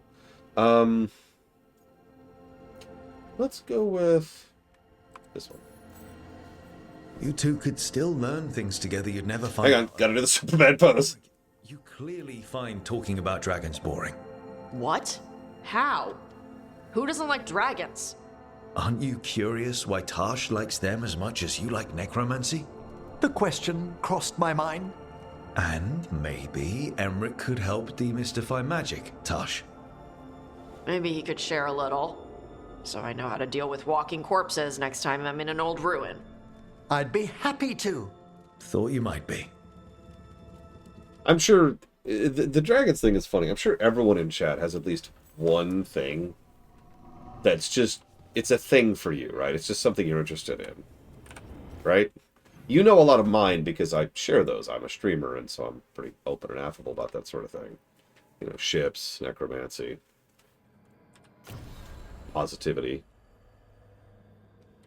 Yeah, Blue Wind likes... Oh god, I can't think of his name! No! Hang on.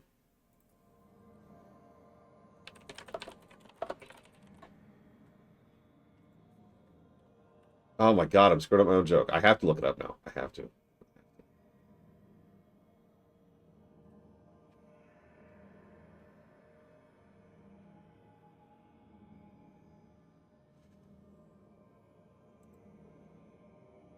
Oh god, I can't think of his stupid name. It's not listed here. It's not listed here.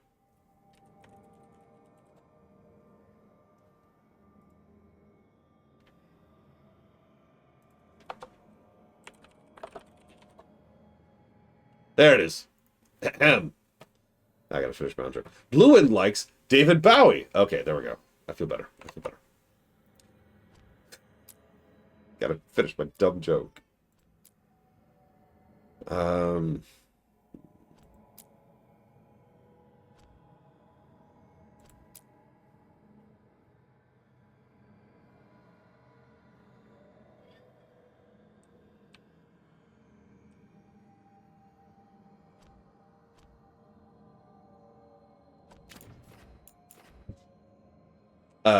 Sure.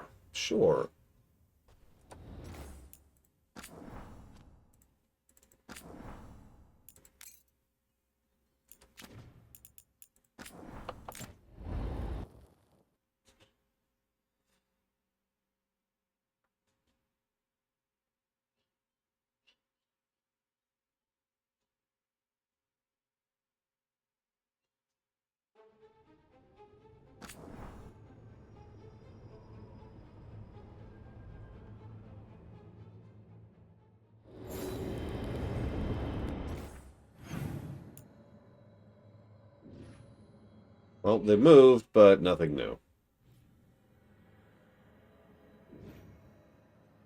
I think I have to advance the MSQ.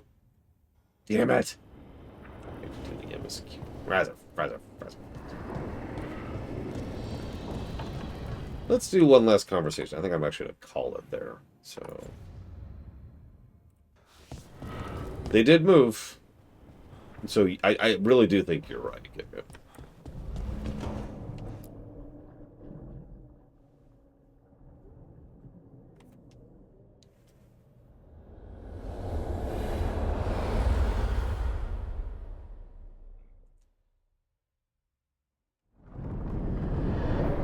The fall of Weishaupt reverberated across the Fade, as did the fall of an archdemon. But unless I am mistaken, both Elganan and Gillenane yet stand. We took down Gillenane's archdemon, but we weren't able to kill her. And how are you doing? I watched a lot of Wardens die while Gillenane didn't. How do you think I'm doing? You saw the Venatori seize control of Minrathous. What makes Weishaupt harder to bear? Minrathous fell to the Venatori because I was driving off the Blighted Dragon in Treviso. I couldn't be in two places at once. But at Weishaupt, we got there in time. The Archdemon was down. I had a Dragon Hunter, a mage-killing assassin, and the Grey Wardens. And even then, we couldn't kill Gillenane. Rook, I led a rebellion against Elganan for 100 of your lifetimes. I have been where you now stand. Do you know how many times I had to order my rebels to retreat when we were outmatched in raw power? You rendered Gillinane mortal and escaped with your lives. The sting of wishing you had done more will push you to improve. But Weishaupt was a victory, and your team will see your passion, even if you must conceal the extent of your own pain. How are your companions after what happened? What happened at Weishaupt left a lot of them rattled. That is to be expected. They faced Gillinane in the flesh. Properly focused, their fear will spur them to fight harder. To be ready next time. You cannot stand against Elganan and Gillinane with logic. Those motivated by greed or self-interest will change alliances.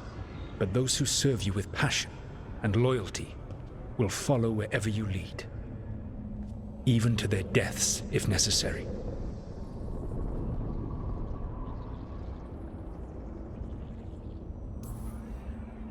I'm not planning to order anyone to their deaths. If you gain their loyalty, they will need no orders. They will volunteer. I can't build these people up knowing I might have to send them to their deaths. There's always another option. Perhaps you are right.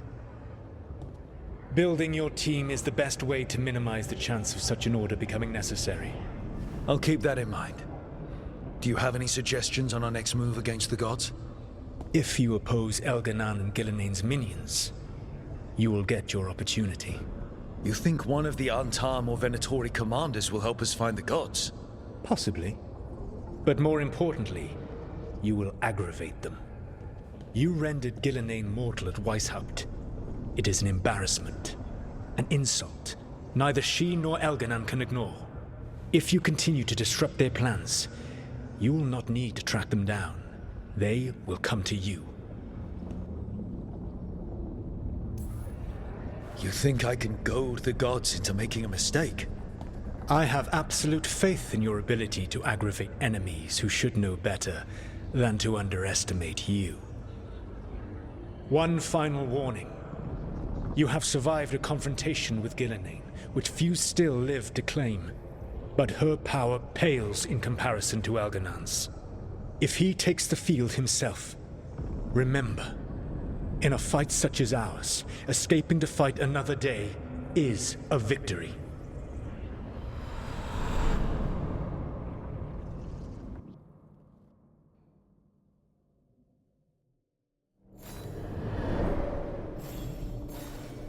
Actually, I think it was loyalty, Literal.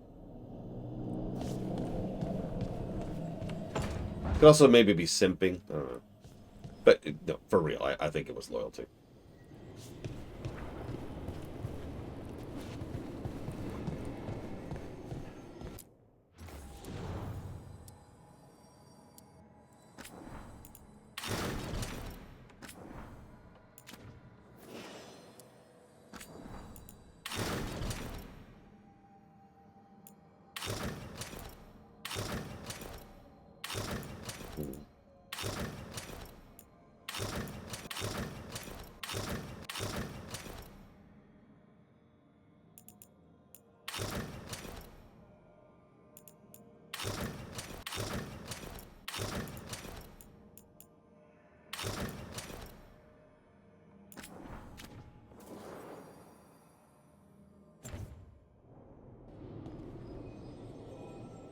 Actually, I do play 12. I can also see wisdom. I prefer my idea, but I could see it.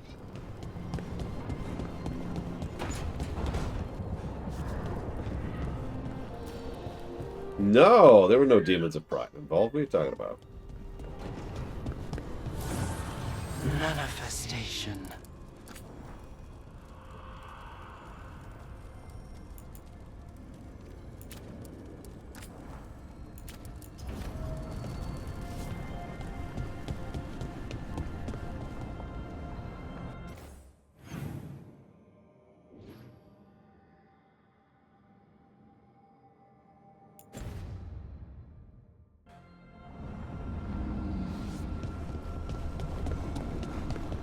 No, I think I'm going to cut it here. Sorry, I keep arguing with myself because I want to get more of this game done.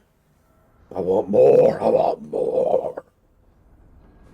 But I'll let it go for now. So tomorrow may or may not be quite as rainbowy. But either way. More.